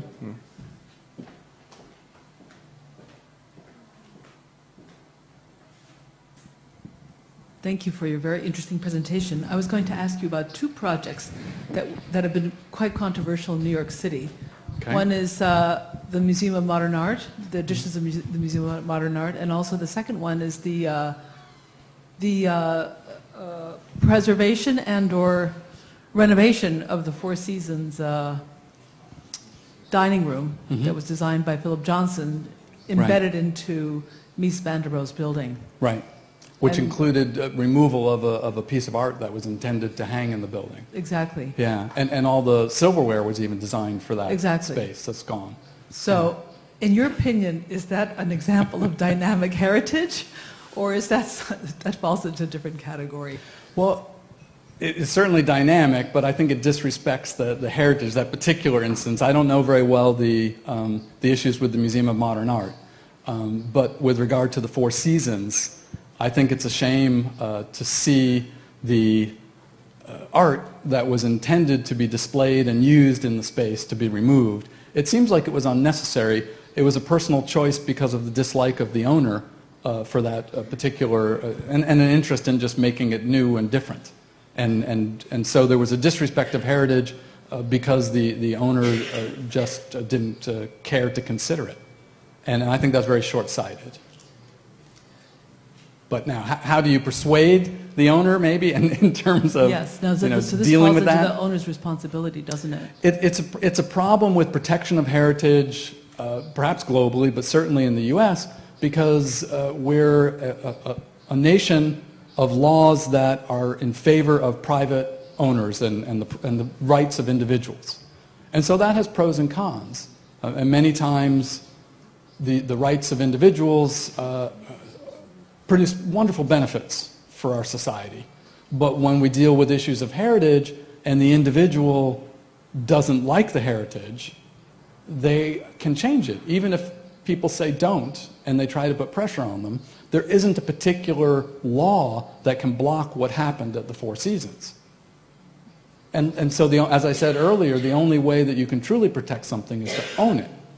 And so if it's that important, then that means that somebody or some government unit has to step up and buy it or lease it. And then perhaps, if for example, the Farnsworth House, the National Trust bought it at auction for over $7 million in order to save it, because the second highest bidder was intending to move it from the place where it was built. And the National Trust felt that in order to save that masterpiece, it had to be where it belongs, in Plano on the Fox River. And so they spent $7 million that they raised privately in order to keep it from being moved. That's the primary reason why it became a National Trust site. They had no intention of expanding into that realm. It was only to fight that preservation battle and win. The San Antonio Conservation Society and many others around the nation save buildings by purchasing them. Now, purchasing the Four Seasons and that whole, that's a massive sum of money just to save some art. Nobody stepped forward to do it. So that's where we see the measure of heritage sometimes. How much are you willing to fight for it? What are you willing to give up? What will you spend? How important is it to you? And that's what it comes down to in the U.S. So it's a great example of showing how these individual rights can sometimes hold sway. Do you want to add something, David? No, the only thing I was going to ask for a clarification on your question about owner. Do you mean about the controversy about the destruction of the folk art museum? Yes. Okay. You know the. Can you address it? Okay, I'll address it. The issue is that in order for the Museum of Modern Art to do an expansion, they have taken down a building, a recent building by Todd Williams and Billy Chen, who are now the architects for Barack Obama's presidential library, which was a small, quirky, but very, very compelling little building. And the idea is that it was taken down. This is a very interesting controversy about very recent heritage, because this is a building that was just built in the 1990s. It's not very old at all. And it's something that we are dealing more and more with when you're talking about the heritage of the recent past. And typically in the United States, we have a 50-year rule that in most jurisdictions, properties attain a certain, they are eligible for certain layers of protection at 50 years unless they are deemed to be exceptionally significant. There's a certain statute within the Secretary of the Interior standards that allows that. This building was never designated, but it was a very interesting and very quirky. It's really a work of art, and rather not a friendly building. It had this cast bronze facade that really, it was almost like a piece of sculpture sitting on the street. And it was a building that certainly did not take maximum advantage of what you could build on that site from a zoning envelope standpoint. And the Museum of Modern Art is a very hungry or thirsty, however you choose to put it, organization. Always seems to need more space. Always seems to want to do more within that site. I personally think that they should not have done what they did. They should have found another way around it. And I think that, because I do think that facade was a facade that was worth keeping, I think perhaps they could have. Now, then you get into, of course, the problems of, and maybe you have some comment on this, about you're saving part of a building. It's something that we call, in a negative fashion in the United States, a facadectomy, and you see this a lot, where only the front of the building is preserved and then something enormous is put up behind it. I'm not necessarily advocating that, but I think this was there were kind of two primary values with this building. One was the space itself, the interest of the museum and what was in it, but the other was this very unique facade, this street presence of the building, rather than the building as a totality. So I think I think it shows a very interesting side of the Museum of Modern Art. I mean, I think it exposed a sort of dark underbelly of their culture about what they really value and what they are looking at and what their motivations are for doing this. Okay, thank you for that question, Sophia, because it brought up some good points. And especially also showed us, I think, a very different approach to heritage protection between the United States and Europe, where we actually can protect private property.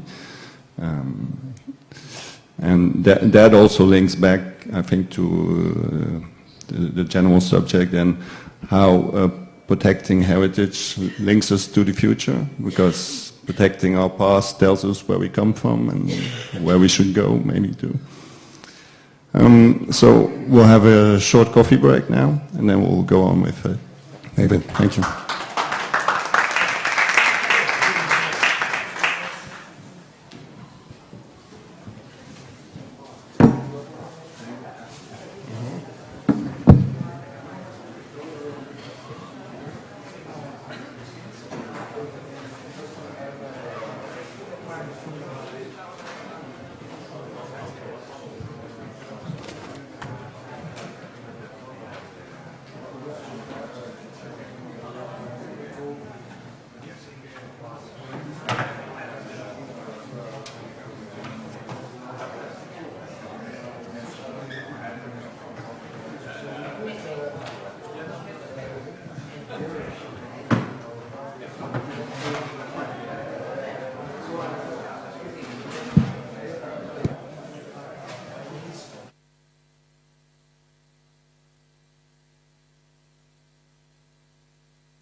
Okay. Welcome back, everybody. So we'll continue with our program and now have a closer look at a typical couple of case studies. It's Mr. David Fixler, honorary AIA fellow as well, who will give us a couple of examples of his work. So David Fixler is an independent professional now, a former principal at EIP, Architecture and Engineering. He is an internationally recognized leader in the field of historic preservation, with a particular focus on the preservation of buildings of the mid-20th century, of the modern movement. His projects have involved buildings designed by many of the leaders of the modern movement, including Alvar Aalto. He actually is here just coming back from Finland, where he was participating in a counseling workshop to brainstorm on how to find a new mission for the Said Salo town hall designed by Aalto. He also worked on buildings by Louis Kahn, Le Corbusier and Eero Saarinen. He's a frequent writer and lecturer on architecture and preservation. David has had his design and written work published both in the United States and internationally in magazines and like Architecture Record, Journal of Society of Architectural Historians, Boston Architecture, the APT bulletin. The APT is the Architectural Preservation Technology Association. Maybe you can have a word about that. David has lectured at numerous North American colleges and universities, including Harvard, Columbia, University of Pennsylvania in Virginia, MIT, and RISD in Rhode Island School of Design, and conceived and helped to organize and participated in numerous domestic and international conferences on a wide range of architecture and preservation topics. He has written a book on Aalto and America, co-authored with Stanford Anderson and Gail Fenske, which was published in 2012 by the Yale University Press. Finally, David Fixler is the co-founder and president of the Docomomo New England chapter in the United States, and the past United States representative of the ICS, International Specialty Committee for Registers of the Docomomo chapter. He's a co-chair of the Association for Preservation Technology, Committee on Modern Heritage, and a peer review architect for the GSA Design Excellence Program, and a member of the Heritage Conservation Committee of the Society of Architectural Historians. The right person for us to talk about this subject. So David, please give us your story. Hello. Muchas gracias por la invitación. Es un honor estar aquí. And that's as far as I can get in Spanish, but I wanted to let you know that. Okay. I'm going to take you through a couple of case studies on buildings by Louis Kahn and Eero Saarinen. But before that, I want to do a little bit of a warm-up about modern heritage and just touch on some of the bigger issues that we get to, some of the major points that one needs to deal with in dealing with these buildings. Oh, there we go. Okay. So modernism becomes history and is resurrected. Now, obviously, for all of us who have been, most of us have been raised and trained in some way, form, or another as modern architects, and one understands that one of the most important characteristics, one of the character-defining features, if you like, of modernism is its dynamism. And the idea, the sort of paradox in the idea of modern heritage and how one deals with that. And that's something I've been dealing with as long as I've been dealing with modern buildings, which is over 25 years now. And I show these two particular images because they involve two images that are there at the birth of the preservation movement for modernism.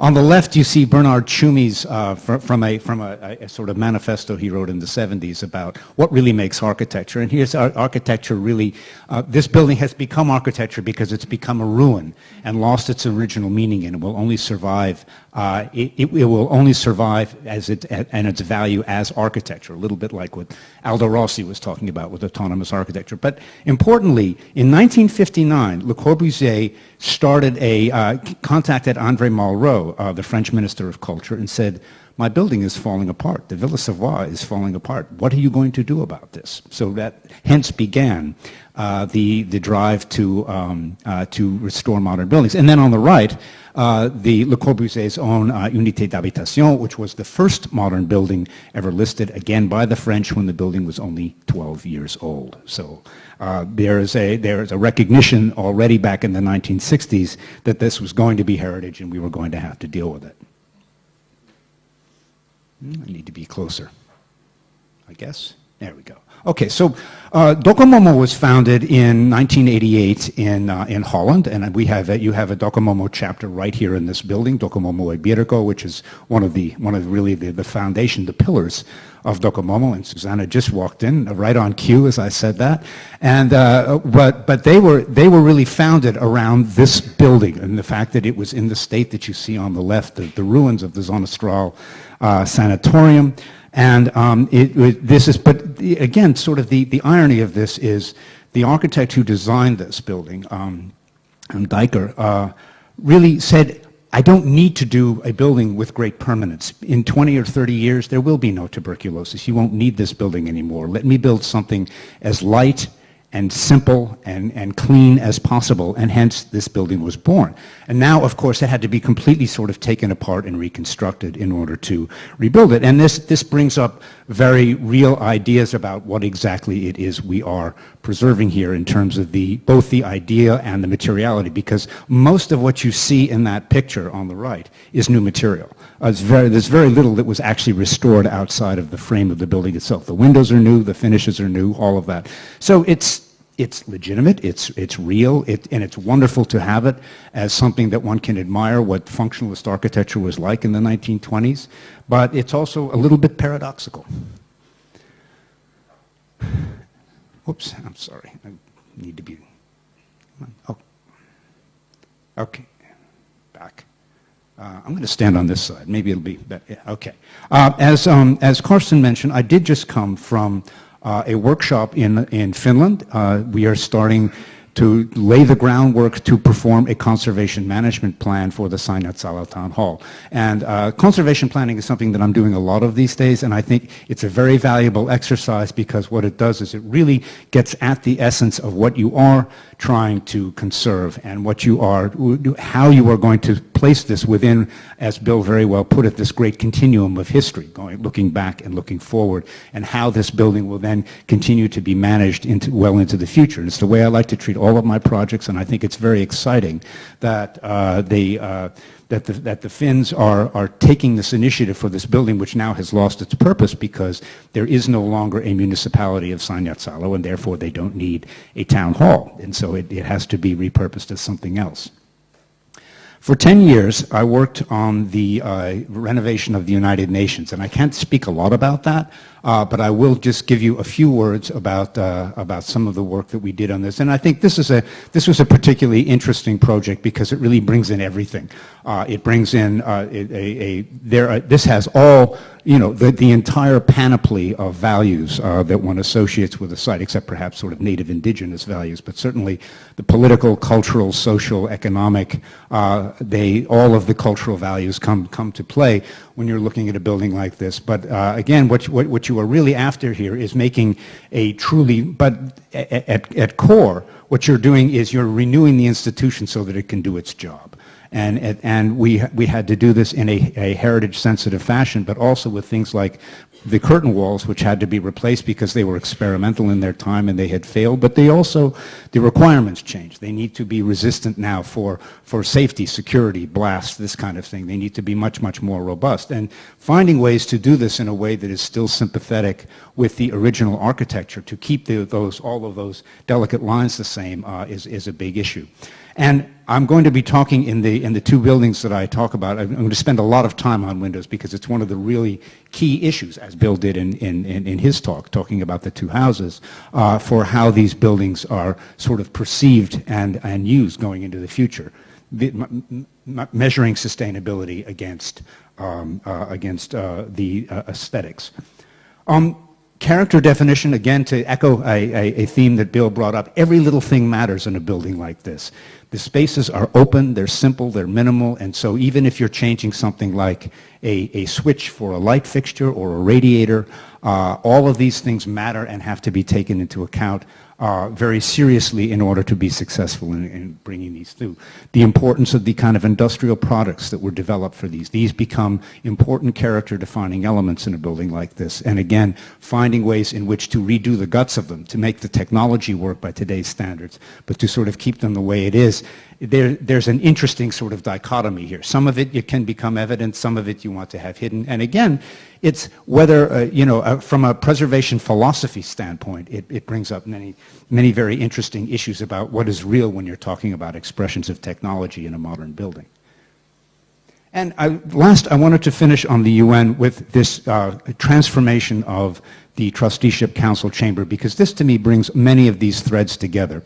The Trusteeship Council was formed originally for the process of decolonization. At the end of the Second World War, of course, there were many countries that were owned, so to speak, primarily by European countries, and the whole but everyone knew at this point that these countries had to achieve their independence, and trusteeship was designed to foment that. That process is virtually done at this point. It's complete, and so it has taken on new meaning, but it has also over time changed from something that would accommodate 71 nations to accommodate 192, and had lost at this point much of its original character. So what we set out to do with the Danes, working with the Danes, who were the donor country for this room, was to come up with a way in which to sort of recreate the original spirit of this plan, to go back to many of the original finishes, but at the same time to come up with a new idea for the table, for the technology, for all of the things that make this room work, and to do it in a way that the Danes actually ran a competition in their country to come up with a new table and a new system for this as a kind of an evolution. So this to me is a very interesting way of expressing the management of change. It's to say, we are going to let this room evolve, we're going to change the furniture, but we're going to keep the really important things about it, the things that don't interfere with the way it works and really abet the way it works, and let them run and let them exist side by side with these wonderful new tables, and give both a new meaning and a new look to this building. So now we come to the Richards Laboratory by Louis Kahn. This is a building built in Pennsylvania for the University of Pennsylvania. It's a laboratory structure.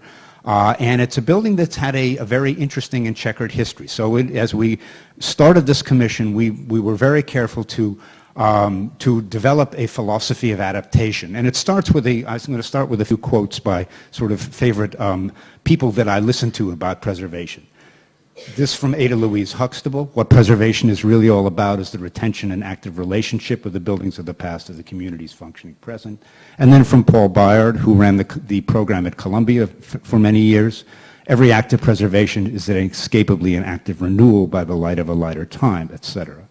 And then finally, the last two lines are really from Inga Saffron, who wrote a review of the work that we did when it was finished that we're very pleased about, because really it means an accommodation of present need with past original vision, but a radical transformation at the same time to enable it to become, in her words, the building that Kahn always wanted it to be. So this is what we were after, giving something that could work for the University of Pennsylvania while at the same time realizing something that Kahn was never able to really realize with the original laboratories in his lifetime.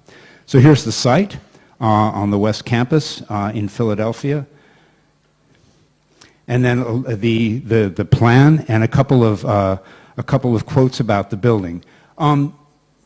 no space you can do, this quote from Louis Kahn is really about the idea that he thought scientists work like architects and wanted to build open studio spaces. And those blank spaces that you see in these three buildings, they were meant to be open labs. And by the way, the Richards Laboratory is this grouping. These two buildings here are the Goddard Labs, also by Kahn. They were added later. They were not buildings that we worked on in doing the renovation.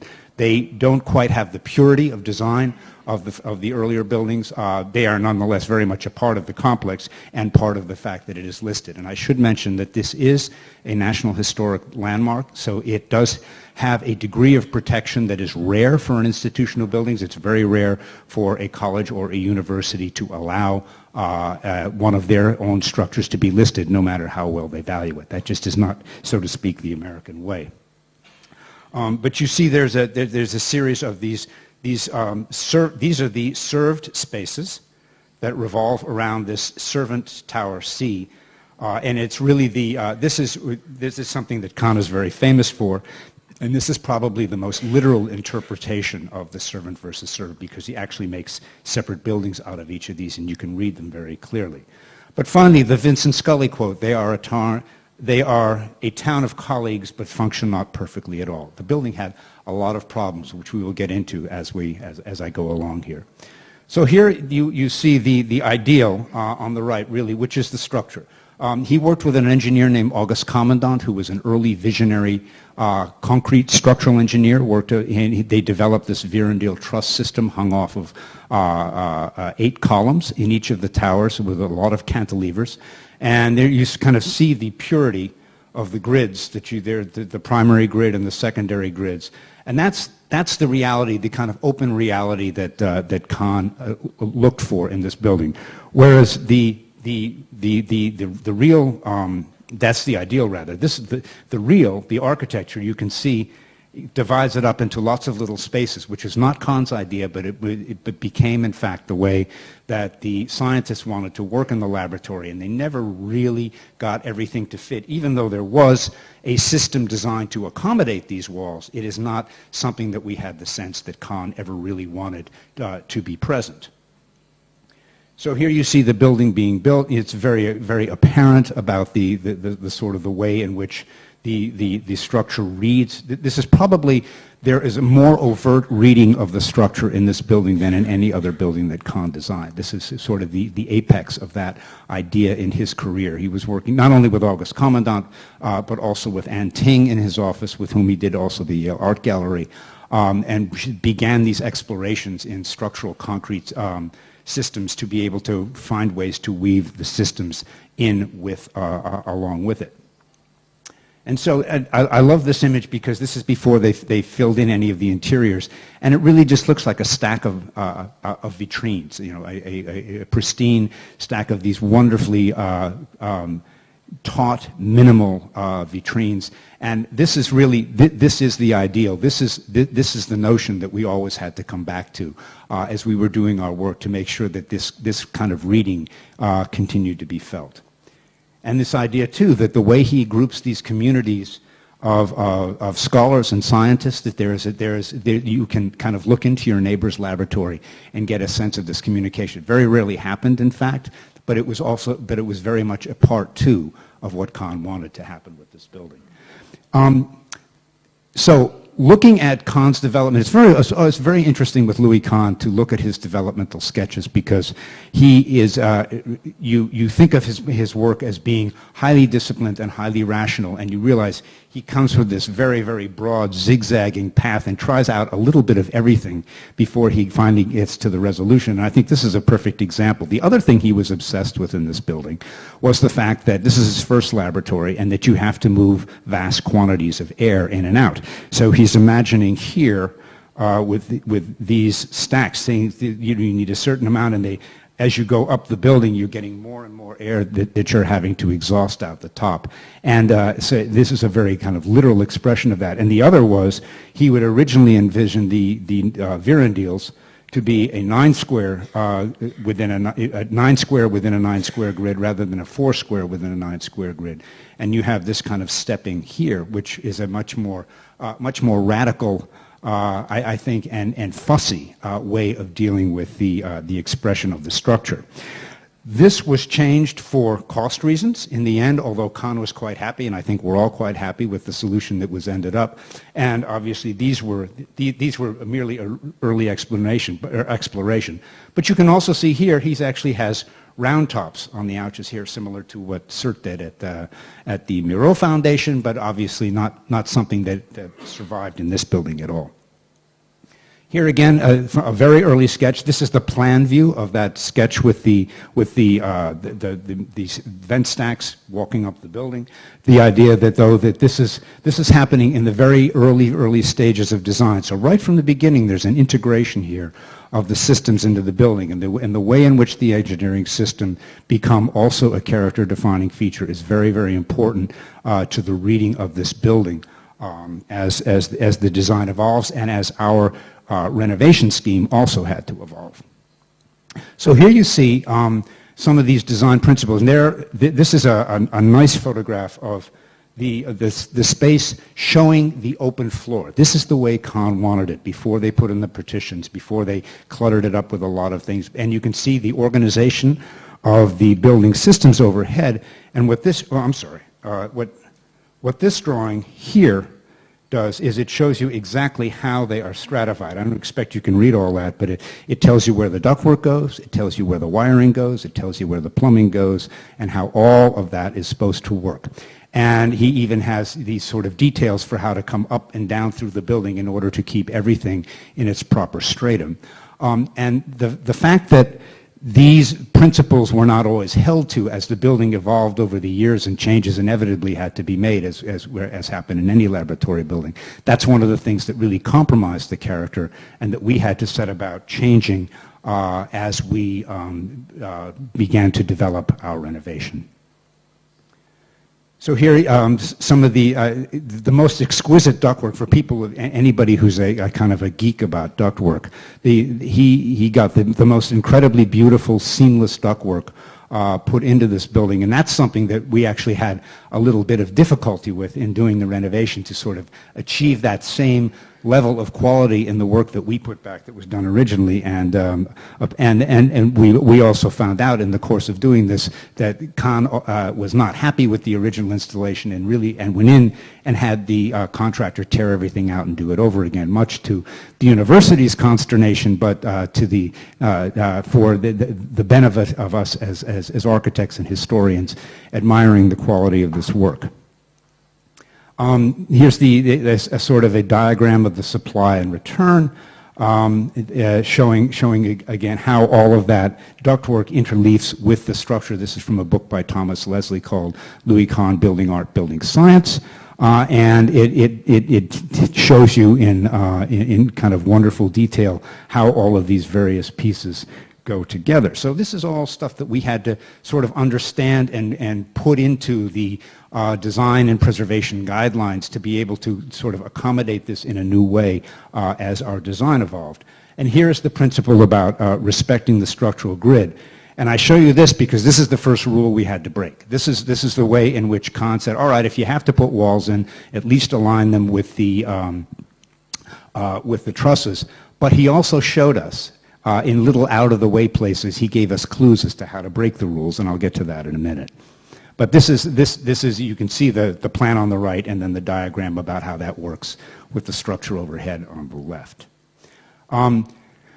He was obsessive about keeping things aligned to the point where he wanted his doors and other openings to all be at the same line. So he actually, in this case, eliminates the head detail. And this is the frame of the door right here at the head is just a simple stop so that the door can come all the way up and you don't read the frame coming across. This gets a little obsessive, but on the other hand, again, it reinforces, though, the idea to us about how simple, straightforward, and precise our interventions needed to be in order to work. It wasn't necessarily that we were copying anything that he did literally or directly as we changed things, but that there was a spirit there that we had to honor in order for this to be successful, and that precisely the things that had made it fail in the past had been because people didn't recognize that and made these little adjustments which really weren't appropriate to making the building work. So here you see the ideal and the real again. This building was very famous before it was even built. Vincent Scully called it one of the great works of the 20th century. It had its own show at the Museum of Modern Art in 1961, just before it opened. And then shortly thereafter, people began to inhabit it, and very soon, within a few years, it didn't take until 2011, but within a few years, things like what you see on the right began to occur, light fixtures being placed in off-center locations, and then particularly things like running these conduits down through the wall where they're really not supposed to go. So in order to accommodate and working with a maintenance staff that didn't always understand the building the way it meant to be understood, these things kept happening over the years and began to diminish the quality of the building. So here are basically the list of challenges that we went through in working with the building, and I'm going to concentrate right now on the envelope, because I think a big theme of what I'm talking about today is how one handles the glazing in a building like this, because it is such a critical character defining element, and getting that all just right is a very important thing. And then here, those were the sort of the problems we're dealing with, and then these are the adaptive solutions. So I'm going to kind of go through these all one by one, and in the interest of staying on time and not overstaying my welcome, rather than reading these all to you, I think I will just go through and start with the glazing upgrades. If anyone wants to come back to this, or if you would like me to read through these, I can do that. It's your choice. So, Kahn developed a relationship with steel windows very early in his career, as many modern architects did.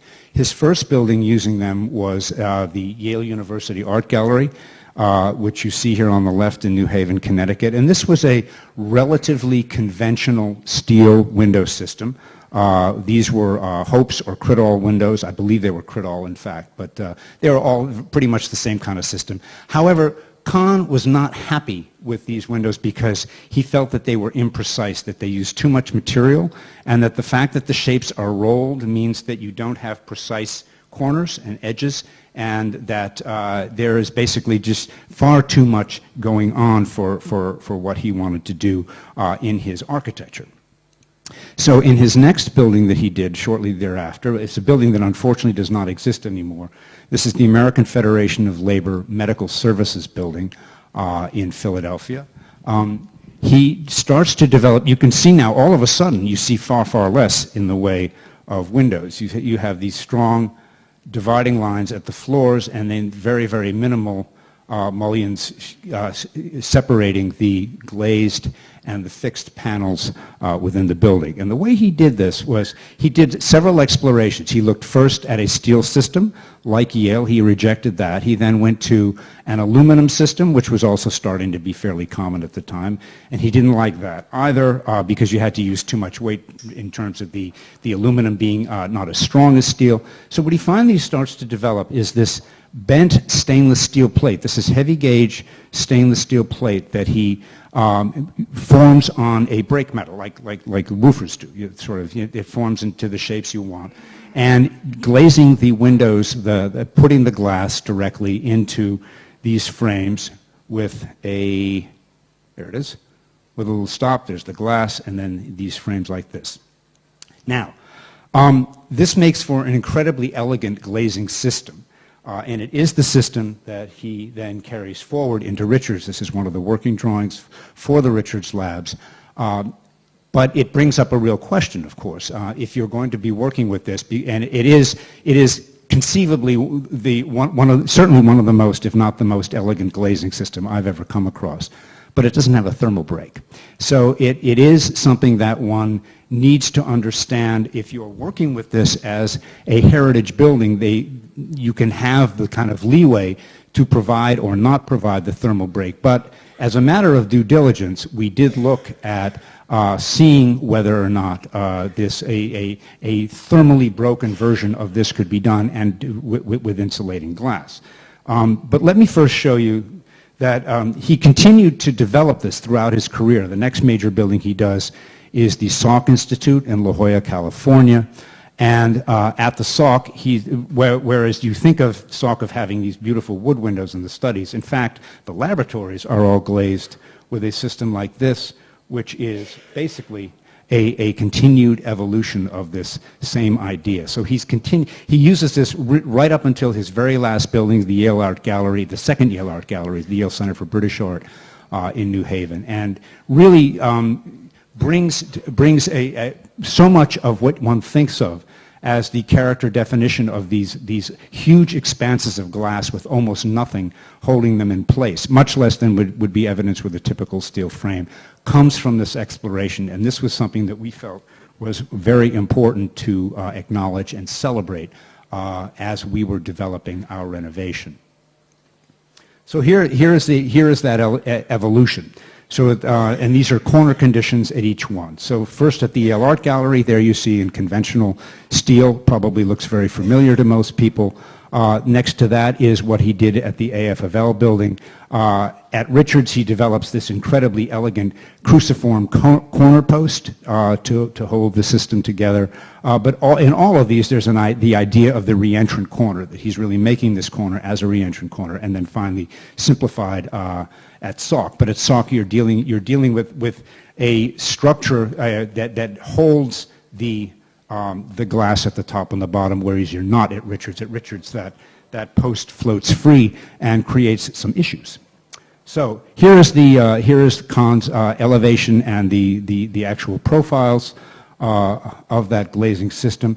It's a very taut, minimal system, very little projection, and what's interesting to me is that I heard a lot as I was learning about the history of modern architecture about the development of minimal glazing systems, and no one ever talked about this one. What you did hear about was this building, which is the Marine Midland Bank by Gordon Bunshaft of Skidmore, Owings and Merrill, 10 years later than Kahn's building, and he proudly proclaims that nothing on this building projects more than half an inch, or what would that be? A few millimeters beyond the face of the building, when in fact Kahn had achieved that at Richards' lab without talking about it, but he achieved it that many years earlier. So here again, there's again this image of the sort of stacked vitrines, and on the right is a photograph that I took shortly before we began the work, and it's a little hard to see, but this is one of the things that you're dealing with in a building like this. That line is no longer straight. What has happened over time is that the concrete has crept and sort of sagged a little bit, and the brick has expanded and moved out a little bit, and consequently the corner mullion, which is this piece right here, you see it floats free. It just has a butt glazed corner above it, so it's a cantilever off of the wall there.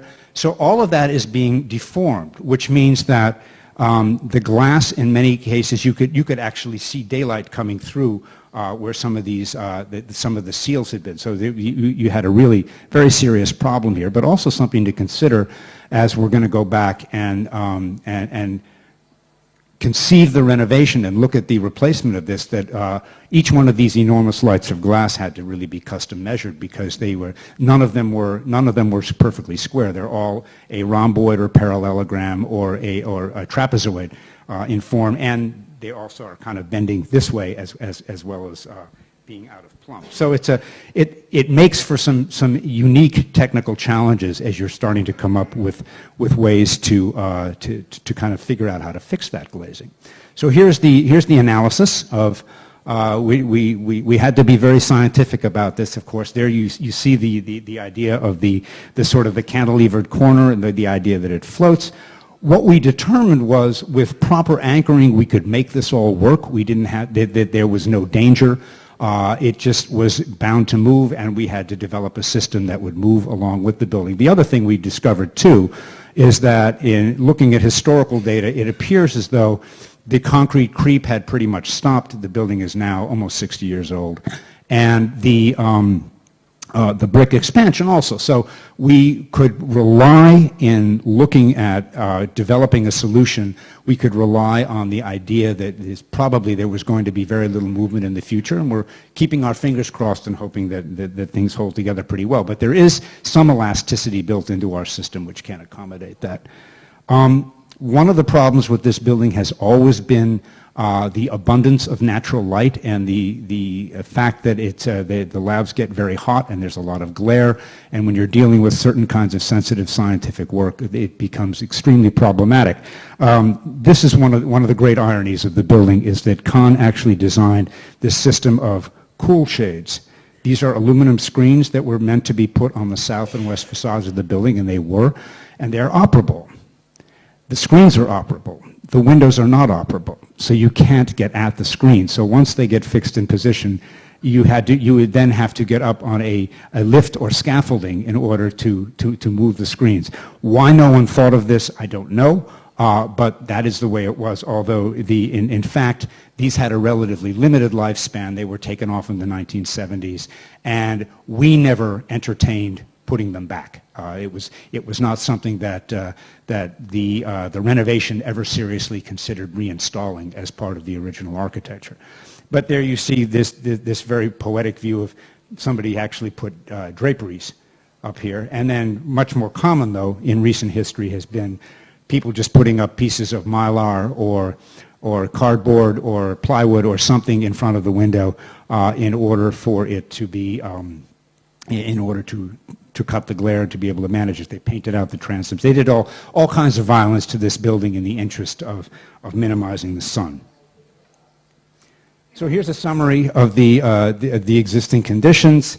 The frames themselves, the thing that I am so obsessed about, actually they remained in very good condition, albeit a little bit deformed.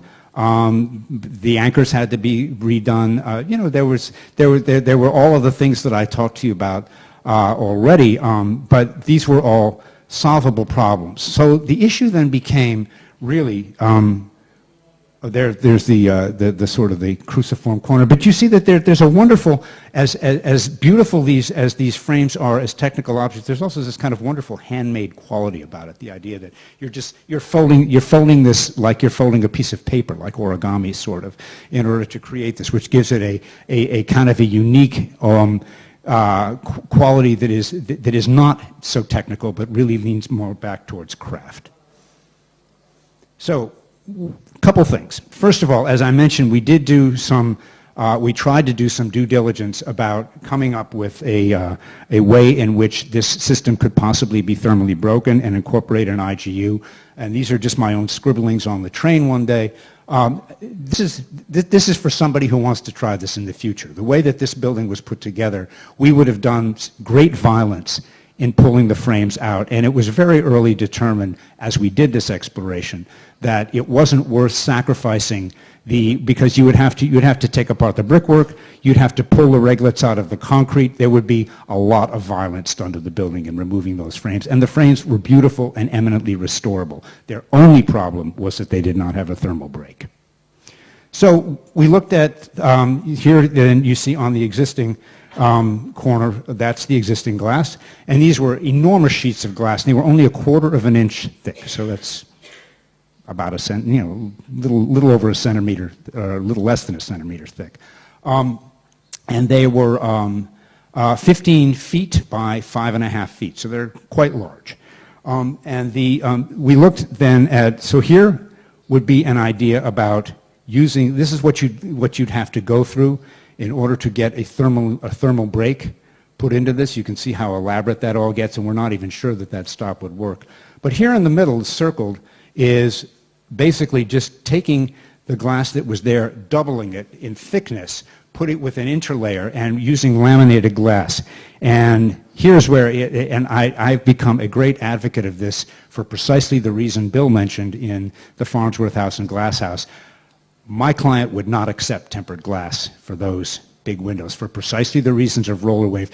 The appearance of flatness and the reflections on this building are such a critical character-defining feature that we tested it. We tried putting in a tempered light, and it just it was not to be. And frankly, the laminated glass was also gave us the possibility through the coating process and interlayer of introducing high-performance coatings on this.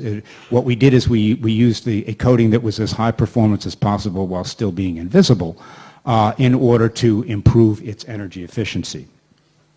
And I've become a real kind of an apostle for laminated glass as opposed to the IGU solution because, as you all know, insulated glass units, they also have a problem of flatness when they get to be that big. It's very, very difficult for them to read dead flat because of the pressure differential between what's in the cavity and what's outside.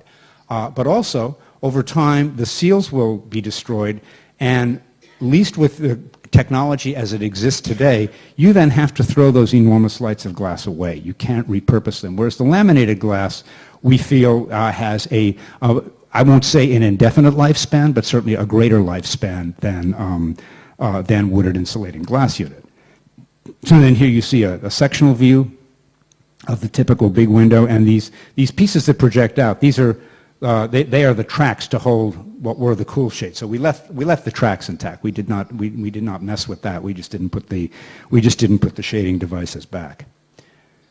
So then here is this was then our solution. They're also on these lights up here. You notice some of them are blue glass. The blue was only on the south and west, again, meant to be it's really kind of a token sun screening gesture. It doesn't really do a whole lot. So we had to come up with a whole system of interior mechanized shades that fit very carefully on this mullion in order to really make this work going forward. So here's the review of the glass types. These were this was the final review. We started out with about a dozen different kinds. It was absolutely essential that they be flat, and it was essential that they be colorless. So we had to match the color of the original glass, which eliminates a lot of kinds of coatings that are used on windows these days, because we really couldn't have any hint of color. Because this is a National Historic Landmark, there actually was regulatory oversight to this, because it's part of the exterior of the building, and therefore was something that was in the jurisdiction, when working with the National Park Service to ensure that we met their criteria in realizing this. So then we had the great fortune of having this gentleman, who was the glazing installer, as our contractor, because we presented to him when we were walking him around the project all of the problems with the deformation and the fact that we're using now a heavier glass light, and all of the things that make this a virtually impossible job for a glazing contractor. And you could just see him brighten with every moment. He saw this as the challenge of his life. And I think it's very important, just as a kind of a parenthetic lesson, that it is very important when you're working on a building like this, and when you're dealing with these very delicate subjects, to take the time to really explain to the builders why this is an important building, and why they should be, why it is in their interest to do really good work on the building. And obviously you do, not in a threatening fashion, but in a way that really sort of says, we want you to be part of the team. We realize that we cannot do this without you. And that we are relying on your expertise to help inform what we're doing to make this the best possible product. It's the only way to really work on these kinds of buildings and get them done well. There you see also the blue glass. We were very lucky with this. They don't make the particular kind of blue glass that Kahn had originally specified for the project, and we had to replace that as well. But they do, we were able to find a virtually exact match, and of course we also have a little bit more room to be more robust with the coatings when you're dealing with a blue glass, because they are less sensitive to picking up the subtle tints that are inherent in the coatings for the glass. It's interesting, the one sort of false bit of technical history that we did here is we did replicate the same black stop detail that was present in Kahn's original building. They were aluminum stops. However, given the very tight tolerances in the frame and the sort of deformation that we had to accommodate the fact that the glass was moving in and out depending on where it was, in the end we had to glaze it in structurally with silicone, and so the stops became superfluous. So we put them in as a finishing touch, and so that you could, it looks cleaner, and obviously it looks as it did originally. But in fact, structurally, they have no meaning. They don't need to be there. The frames or the glass is anchored entirely by the silicone structure on the outside. And there's the finished product. Hopefully that's flat enough. So now I'm going to move to the inside of the building, having taken care of the envelope. And by the way, I'm not talking about concrete and masonry repair on the outside in this because it wasn't part of our scope. It's not to say it didn't need to be done, and it could be the topic of a whole lecture unto itself, given problems with the building, but I'm not going to go into it here, except to acknowledge the fact that at some point it's all going to have to be part of the work. So these are the goals: efficiency, standardization, but adaptive standardization, culture of collaboration. Moving from wet bench, this is an important fact. We moved from it being a biochemistry lab, which means it needs fume hoods and all of that exhausting, to a dry neuroscience laboratory, which is primarily just computers. So a lot of the burden on the original HVAC system, and also the need to have these sort of cellular laboratory structures, went away with this change in program. And then finally, enhance, make the building better, make it something it had never been, because we had a lot of very unhappy users in this building to begin with. There were people, the medical school at the University of Pennsylvania was ready to abandon this building when we took on the project, because they were just tired of struggling against this. And so obviously it was incumbent upon us to come up with layouts and a plan to make this work. So first of all, we are, of course, working within a strict guideline in terms of the level of significance and what you can do where. So we sort of did these simple diagrams of what you can do in which areas, the yellow being actually the most sacred, but fortunately the area that needed to change the least. These three pavilions, they're actually, this is kind of a paradoxical thing about the preservation attitude on this building. They are, in fact, the most important parts of the building from what you see from the outside and what you experience from the inside. But they're really just an open space. The character definition, once you get within it, is simply not to have anything there. But that's not possible. You have to put something in it. So the idea there was to establish very strict guidelines, but really give it a category by itself, which is to say that we know you're going to have to change things in here. We're going to give you a menu and a palette for how to do that. And hopefully, you know, as things need to change over time, you can continue to adapt this palette to the best needs of the building. So here then, first of all, these are the windowless spaces, so these became the back-of-house spaces for the Center for Neuroscience. In the old building, the way it was used before, this is where they kept the animals and that sort of thing. Then you have the open space, the idea that this is where the principal investigators' offices and the workstations are, but it's all laid out in a much more open fashion. And then this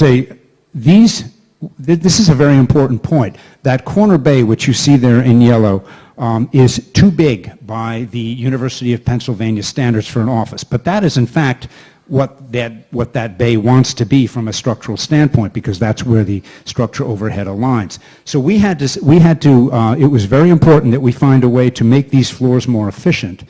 And the way that we do that is, where'd it go? Okay.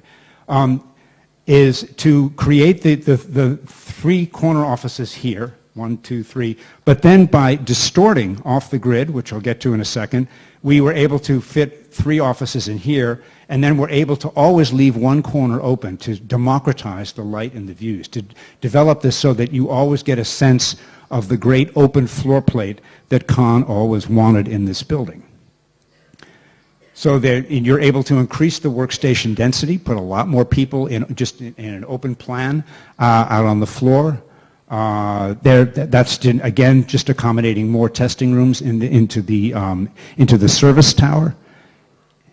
and then finally looking at how one then takes and moves off the grid in order to make this work. So what we're doing here is, you see the blue lines are the lines that you would normally follow, and we've offset by about 2 feet in each of these cases, these areas, and created a window within the window right here. This condition is that condition. It's sort of, you can't really see it, but there's a piece of glass inside the other glass. So in order to borrow light, it's a little tortured, but it actually works very well, and it does all of a sudden where you only had one office and a very dark workstation, you now have 2 very well lit, very bright offices and a much more efficient plan, which makes our client very happy. All of a sudden, it increases the asset value of this building to them because they can put more people in it, they can use it much more efficiently than they've ever been able to before.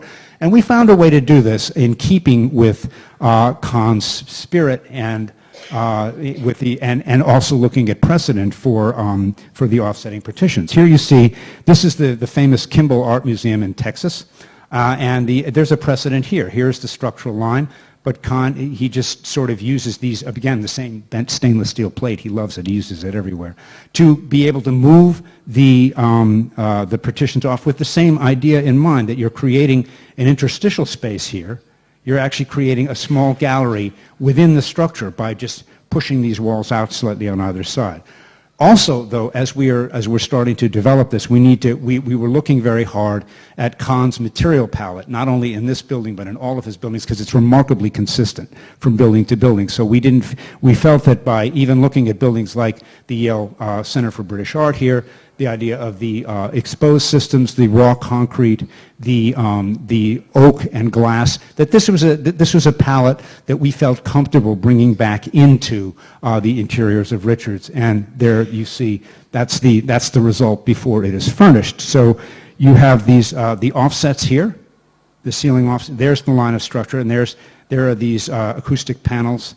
And again, Kahn actually developed just that detail, using a different material, but it was asbestos, so we couldn't obviously use an asbestos panel. But we interpreted that with an acoustic, matte finish acoustic metal panel, which looks the same as the asbestos panel, and be able to push that aside, which gives you now not only the better use of the offices, but creates a wide enough space in here to be able to populate this with workstations, and always has the corner with the view out. And then overhead we have the systems, which I'll get to in a second, which we sort of reintroduced and reorganized, redid the lighting according to Kahn's original scheme, but now we were able to make it work better because we're using LED sources. We're able to get a much higher quality and better light with far less energy use. So here is now this was an extremely tricky exercise because we had to bring in these new systems while keeping other parts of the building operating at the same time. So there was this dance of construction phasing that means that you can't just take out everything and put everything back anew. You have to leave parts of the building intact, and you have to work around it, and then you have to come back and take the first parts out and fill in behind it. So it's not the best way to be able to realize what you want to be a very beautiful system of engineering services, but it does work, and we made it work, and with the help of the kind of tools that we have today, like this Navisworks drawing, we were able to work very closely, not only in the design team, but with the mechanical contractor who was going to build this to make sure that all of this was going to work out the way that we needed it to. And we memorialized this as part of our design and preservation guidelines. We took that diagram that I showed you of Kahn's and the working drawings before, and sort of showed people exactly what is meant to do here, what kinds of systems then can go in on the floor. So all of this is memorialized as kind of a maintenance manual going forward. So as they continue to do work on the building in the future, they have a touchstone to come back to. Energy frugality was the way in which the University of Pennsylvania in the end decided that they wanted us to approach this building. So We are optimizing the energy use. We're making it as sustainable as possible in that sense. But as I said, we're leaving single glazing, albeit laminated. We are leaving the thermally unbroken frames, but we are being very aggressive with the mechanical systems, going to a chill beam system, which now that we've got a better enclosure, now that we have just enough from the quality of the glass and the fact that the seals are back in place and there's no longer leakage, you're able to go to a much more efficient HVAC system. So we're able, what this diagram shows you is that if going from 0, which is where we began, and if you call this 100%, we're able to get to about 80%. And we feel that that's a reasonable compromise, to be able to do 80% of what would be possible in terms of the creating the most energy efficient building possible. And actually, we may be doing better than this. This was a model that was done prior to the building going into operation. There's certain evidence that things may actually be working a little better than this. So here then are some more of the spaces. Believe it or not, this is one of the great character-defining spaces in the building. And the hard part about this was making it as clean as it is. When we got the job, I'm sorry I don't have a photograph of it, but it was completely cluttered with pipes and conduits and all kinds of stuff. And the work, the effort that went into taking that out was quite monumental. And people were concerned by saying, well, it's just concrete. But an amazing thing happened. We went in and we did this, and we cleaned the concrete very simply, just washed it down a couple times with a very, very lightweight, light gauge restoration cleaner. No acids, nothing aggressive, just a simple wash. And all of a sudden the concrete glowed, and there is this wonderful quality about it, and I will call it patina. I mean, people don't talk about concrete getting a patina, but certainly the process of carbonation does warm up the color, but there's also the usage over the years, the things that really are embedded in there that wouldn't come out with the cleaning. They add quality. They add a level of experience and human memory to this as you're walking through this, to imagine the things that have happened in this building over the years, and it's really quite a wonderful experience. This piece that we added here, this is kind of a little piece of interpretive design. We found a sketch in the working drawings from Kahn that indicated that he wanted to have a shroud like that in that location. It was never detailed, it was never put in, you can call it conjectural, but because of the change of use of this space, this used to be just a corridor, and in fact wasn't even this deep. There used to be a closet that came out to that line right there, so it was just really a passage to get you in. We were able, in taking the closet away, to create enough room here for a lounge, for a reception area. So it has a little bit more formality. So we felt in this case it would be worthwhile to then put this shroud, which by the way is just perforated metal. So you can, when you're sitting under it, you can look up through it and see the system. So it's not like we're trying to completely disguise them. We're just giving it a datum, and more importantly, we are providing a place in which to put some light fixtures so that you can light the space properly. So it's actually, I think it works very well. In the entry, we did very little. Again, just clean up the concrete, rehang the doors, reset the hardware, and we were able to keep that very simple and kind of walk away. And then there is now that same space, the same typical laboratory space, furnished as they are now in use. So, a little bit of a summary here about this one. That's good. Yeah, just have the right amount of time to move on to Saarinen. I'll read this for you for the benefit of those whose English may not be that great. The successful adaptability of modern architecture is fundamentally about the appropriate reconciliation of conservation and invention. The Richards case study is a classic example of an internationally significant structure whose dysfunctionality from the day it opened had only accelerated in 55 years. Adaptation has enabled it to realize its potential as architecture, heritage, and as a working, economically viable resource. This has been possible only through the right balance of scholarship, analysis, design, and technical innovation. Our methodology, which has broad application, uses this synthesis to enable flexibility in generating the critical dialogue necessary to design a solution that builds upon an enhanced creative and disciplined interpretation of the building's generative principles. So, With that, I'll take a breath, and we will move to Cambridge, to the MIT campus, and the restoration that we just completed this past year of the two buildings there by Eero Saarinen, the Kresge Auditorium, as you see here, and the MIT Chapel. And unlike Richard's, this is a little bit more towards, I won't say it's a pure restoration, there's no such thing as a pure restoration, as I think Bill told you is the case, but these are closer to a restoration because there was not a mandate here for programmatic change. It was really a matter of solving a myriad of technical issues and just sort of cleaning things up and making them function a little bit better, but also, and accommodating code upgrades, energy upgrades, that sort of thing. But I should say for both of these projects, because Bill made reference to the sort of the stakeholders and sort of the process of outreach that inevitably goes on with a project like this.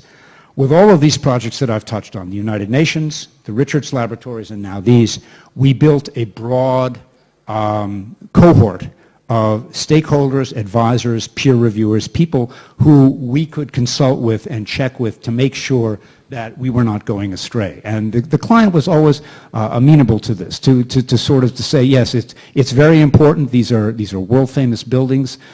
We don't want to treat them in a cavalier fashion. And therefore, it is, we are sort of taking the measure of the preservation community and the world architecture community as the work moves forward. So this is the auditorium and chapel as it existed when they were complete in 1955, with the trees still small. And there is Eero Saarinen, who unfortunately died quite young in 1961, but he was really one of the most prolific American architects of the mid-20th century and had an incredibly wide range. For those of you who may not be familiar, he did things like the St. Louis Arch, the TWA terminal at Kennedy Airport, hockey rink at Yale University, and on a domestic scale, this amazing house for Irwin Miller at in Columbus, Indiana. So this is a small sampling of the variety of what Saarinen did. Incredibly prolific for someone who really only had less than 20 good years of practice in him. So MIT, coming to MIT, this is a place that has been very near and dear to me over the years. I've done a number of projects there, including the restoration of this, which is their main entrance right in here. And I show you this slide because just to talk about the introduction of modern architecture at MIT and how important Saarinen's role was in sort of bringing MIT fully into the modern era. So this is 1938. Now, at the same time, also in 1938, Alvar Aalto visits MIT, and MIT undertakes their first modern building, which is the alumni pool, finished a year later. So it's important to remember the buildings I showed you before were begun in 1916, and it just took them 22 years to build it all out. So it's finished in 1938. But already at that time, they have very much embraced European modernism, and they have commissioned one of their own architects to do this first, the alumni pool, which is really the first freestanding modern building on an American institutional campus, 1938-39. Aalto, as I mentioned, also came to teach briefly at MIT. Then he went back to Finland for the Winter War and then stayed for the duration of World War II. But he came back in 1946 and was given the commission to design Baker House, which is right here, and the building that I just showed you, the neoclassical building, that's right here. So it has a relationship back. I spent a number of years working on the renovation of this building. That's a whole separate lecture. It's one that I just gave in Finland, perhaps some other time. But I want to sort of set that up because at the same time, this is setting up a precinct for student life, for the development of a student culture and residence life which had never existed at MIT before. And the next thing to happen after the construction of Baker House, which is a residence hall, was Kresge Auditorium right here, and the chapel, was the commission of Saarinen, who of course was a friend of Aalto's, a fellow Finn, and I think there was a very, very strong desire on the part of Dean William Worcester and then Pietro Belluschi, who followed him, to sort of continue this wonderful humanist modernist tradition, because Aalto, of course, is seen as the great apostle of humanism within the modern movement. And they saw Saarinen as sort of being someone who could be bold but continue the same kind of message in his work. So let's start with the MIT chapel. The chapel is it's an ecumenical structure. It's an amazing, it's small but very precious building, and every religion uses it. I mean, including the Buddhists, the Hindus, the Muslims, the Jews, the Catholics, the Protestants, everyone. So they share it, and it's a marvelous testimony to what a spiritual space, to what the qualities of a spiritual space that can be translated from one religion to another, that aren't necessarily particular to one kind of way of belief. There's kind of an innate humanist spirituality to the church. So these are some of the issues that we're dealing with: water leakage, the problem with the roof, the window wall, which I will concentrate on, and then of course the building services. So here's the plan, and this is the sanctuary in here, which is within this cylinder. It's only top lit and lit from underneath here. And then you have this sort of lobby or narthex space that takes you into the building. We started out with the moat around the pool, which had deteriorated, and this became, in some ways, one of the most technical challenging, but also from a preservation standpoint, we realized that in order to be able to repair this concrete to anything like what it was in its original form, we really had to take everything out, which we did, and we were able at this point also to waterproof it, to create a wonderful a fountain experience within this, but to do this in such a way that ensured that that you weren't going to be getting water into the building. And here is some of that work underway. And the issue really here, it was not that difficult technically. The issue here was matching the concrete, was finding, working with the conservators to make sure that we really were able to replicate the final finish that Saarinen used on the original building. There were some structural issues here. You can see that these arches are very deeply cut out. And they were, we had to actually work reinforcement, sort of push reinforcement back into that, and then remortar that in a way that presented a fair amount of technical difficulty in order to get that done. And then in its restored state, it has a fountain which slowly circulates the water to prevent the growth of algae.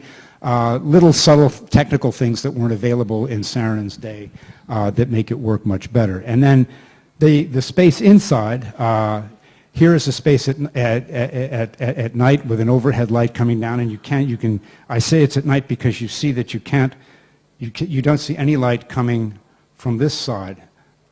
But then when you go during the day, there's this light that reflects off of the water and up through these windows, which are concealed at the bottom of the brick arches, and enable light to come into the space, creating a very magical effect.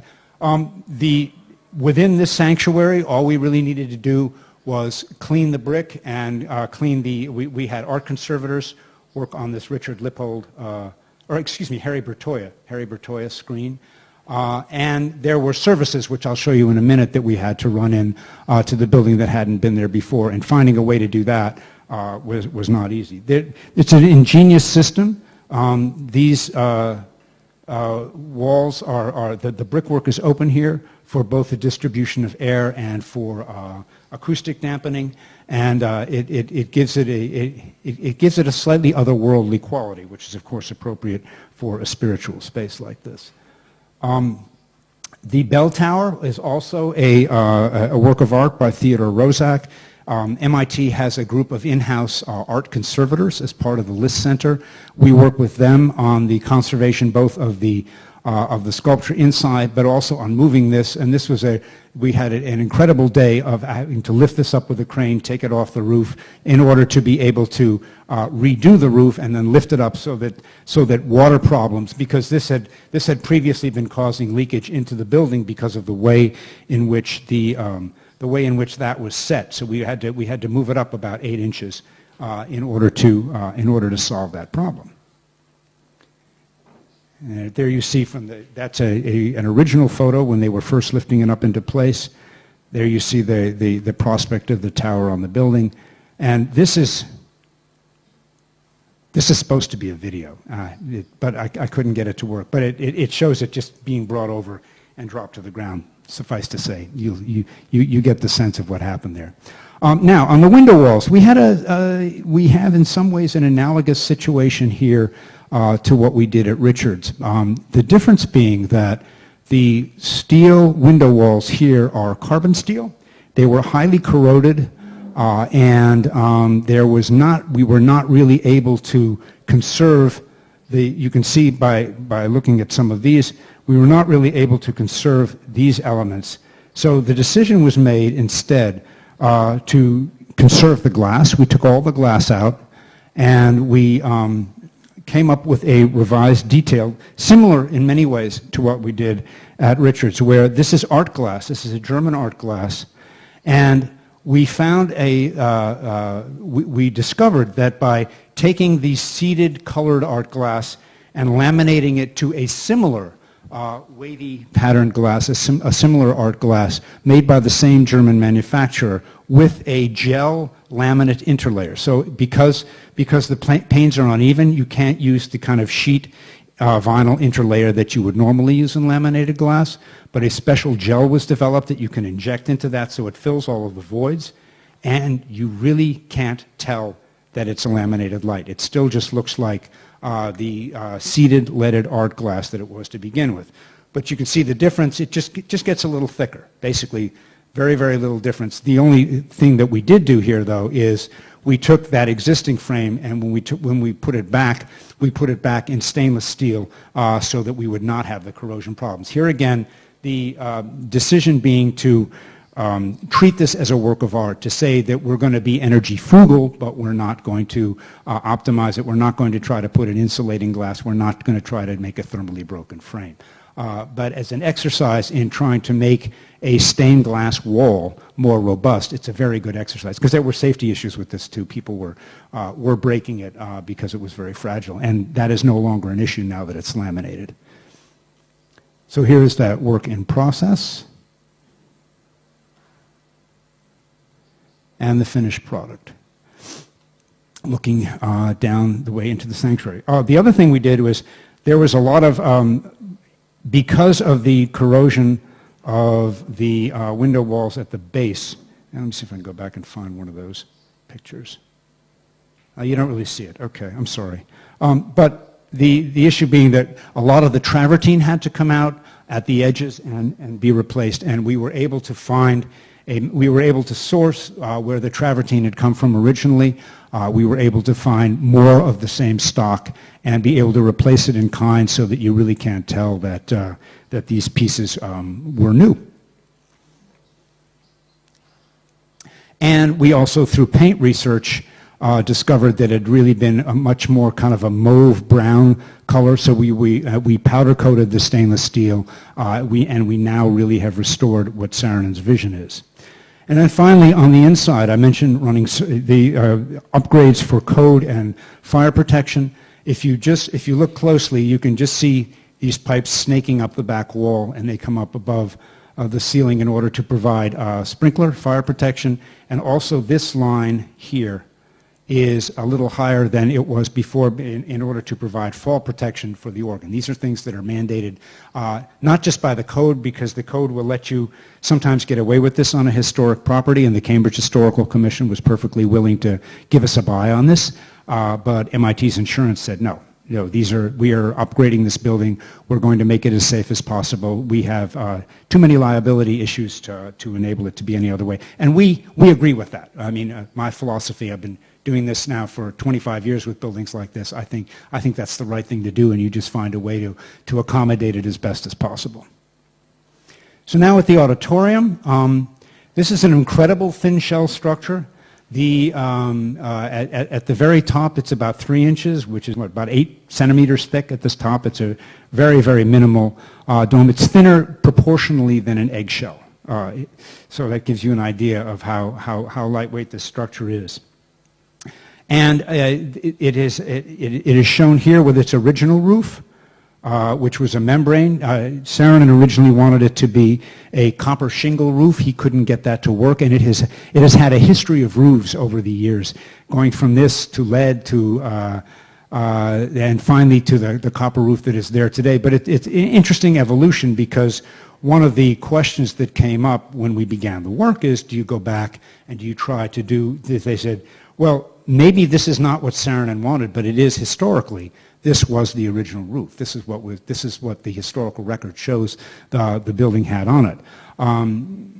It didn't work. We basically, I think there was a very good argument that that roof was put there in haste as a stopgap, because they had to do something, because the roof that they had designed simply wasn't going to work. And it was seen as a kind of temporary measure to be finished when the right solution came along. Here's the dome under construction. It's quite an amazing piece of work. And I want to show you this because here's a section through the auditorium, because one of the things that we were dealing with here, as we did at Richards, is the idea of that these buildings move, and especially this lightweight construction that's really pushing the envelope on where structure goes. There's a lot that happens here, so that you see there's a deformation that will occur in the dome because you get forces pushing out like this and pushing in like that. And there's a detail, which unfortunately I don't have a photo of this joint right here, which is drawn to double scale, twice actual size, of these neoprene gaskets that are designed so that the curtain wall and the roof can do this with one another, that there can be a lot of differential movement without that leaking. So, the original curtain wall that was put in was an aluminum system, and like so many curtain walls of the 1950s, they kind of made it up as they went along. It was seriously technically flawed from the beginning, but given the fact that this building is nothing but 3 curtain walls and a roof, it's obviously a highly primary character defining feature, and so we had to come up with a way to keep this building essentially looking like this, but with a much more robust system. So here to give you some idea of the condition, there you see the sort of typical piece of the framing coming to the ground. This is all the steel is corroded out there. All of this is all failed along the bottom here. And then on the inside, you're starting to get the same kinds of failure, but they had also put this very unfortunate coating on the brick, which is something that we had to remove later on. But part of that reason was to stop moisture infiltration. So on the left, this is the original framing for the curtain wall. You see, it's a very naive system. It's really, you have an angle here and an angle here, and you have a gap. So what you're essentially relying here on simply the pressure from this screw and all of that sealant to keep water out of the building. Not a very not a system that engenders a lot of confidence in terms of keeping water out of the building, and in fact it didn't keep water out of the building very well. So what we came up with, but that profile, that sort of hat channel shaped profile, was absolutely critical in making in the aesthetic of the building. So we developed a much more robust detail, and again, once again, going from single pane to laminated glass. Here's the laminated glass. In this case, going from an 1/8 inch to a 1/4 inch, so because they were smaller lights to begin with. But again, we did the same exploration of testing an IGU and all of that. It simply wasn't going to work. And frankly, given the fact that most of the building use here is within the auditorium, which is a building within the building, the tempering of the lobby space was not that critical, and they don't actually, it isn't actually that big a burden on the HVAC system. So we working with a design assist contractor, and here again, as we did at Richards, we brought on builders early to help us to develop these details, because as much as we know and would like to tell people what to do, we are not the people in the field putting these things in place, and we want to make sure that they are comfortable, that they have both the capacity in their shops to be able to fabricate these elements and then to bring them to the field and put them on the building properly. So here is the construction in process. At the base of the dome, there was a lot of corrosion because all of the water comes off at these 3 points, and all along the kind of leading edge, this as it goes up, there was a concrete restoration that we had to do, but only really at that edge, and then this was completely rebuilt. We had to sort of take this apart, you see, take it down, redo the drains, and then here, completely strip the concrete off, put in new reinforcement, and then put that back together again. We also just did a little bit of the roof. The roof in the 1980s had finally been changed to a copper roof. Let me get you to that picture. There it is. And this we basically, by common agreement, this roof, which was actually the concept for that came from a vice president at MIT, the vice president who was in charge of facilities, who was tired of 20 years of trying to fix the roof on the building. He sat in a meeting one day and did a sketch, and he said, why don't we do something like this?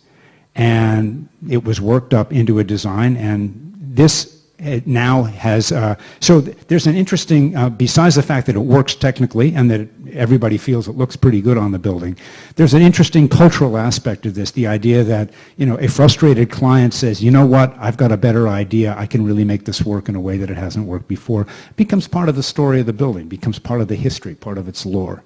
And it has held up remarkably well. The only failure that we had there was just because of a lot of the seams along the back here and at the very, very top were starting to come loose. So we decided in the end to just redo that. This had become, it is such a hot point for all of the water and snow and whatnot coming down that we felt it was best to just accept the fact that we're going to redo that. There was also a question though, do you say, well, all right, now you've got this brown copper, it's going to take a long, long time before it turns the same patina as the rest of the roof. Do you artificially patina it? And we decided no. Let's be honest about this. This is a repair that needs to be made. It's made very well. It's the same at all the 3 corners, so it doesn't look accidental, and it will weather in its own time. I mentioned that we stripped this horrible brick coating off of the floor, but we also had to completely redo the plaza, and this was both for a technical reason, but also for code. The kinds of brick that had been used originally no longer met the accessibility codes. This is a very strict new regulation, and we actually had to put in something that was a much tighter fit and a flatter brick. So it's a little bit of a change of character there. You're finding this everywhere. One of the big ones in Boston is Boston City Hall Plaza, which has acres and acres and acres of that older brick, which is really the character definition of it. And they're having to go back with this other brick simply because it is considered a hazard. And this is an interesting debate. I won't go into it here. I think here we were able to match it close enough. We spent a lot of time picking bricks, and it's extremely close. But the difference is that it no longer has this mortar joint pattern that it had before. These are much tighter joints, and you can tell the difference as you look at it. On the inside, again, we had to run services through the auditorium and make it accessible. So there were changes made down in the front here. We had to remove some seats. We hit a lift behind the back to sort of get up to the stage. And then you can see these lines on the ceiling, if you look closely, and that's the process of putting in these fire protection. We actually got the contractor, in this case, to scribe with an arc, the pipe, to actually curve the pipe so that it scribes to the dome, so that it is as little intrusive as possible in providing sprinklers for the space. And that's it. And we're on time.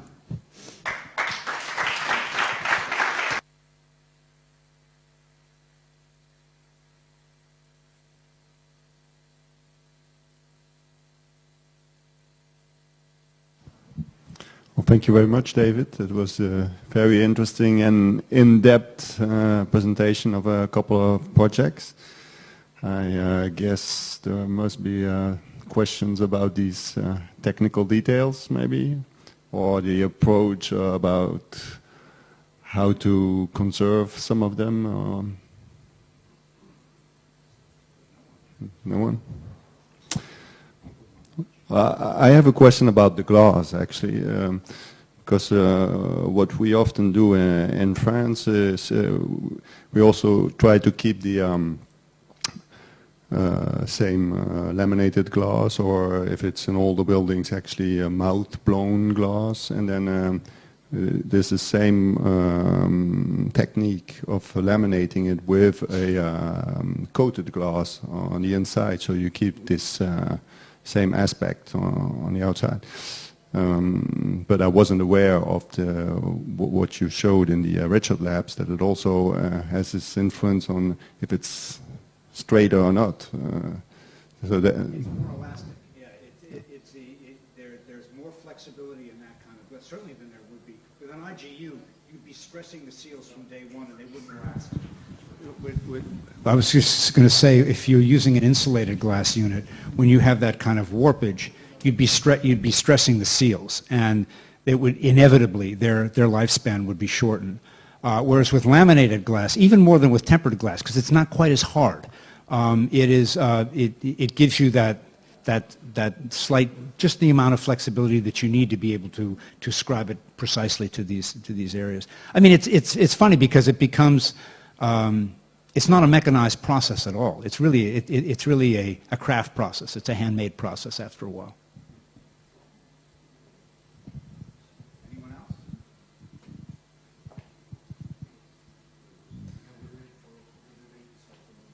Yeah, we'll talk about it during the debate, and I say bon appétit.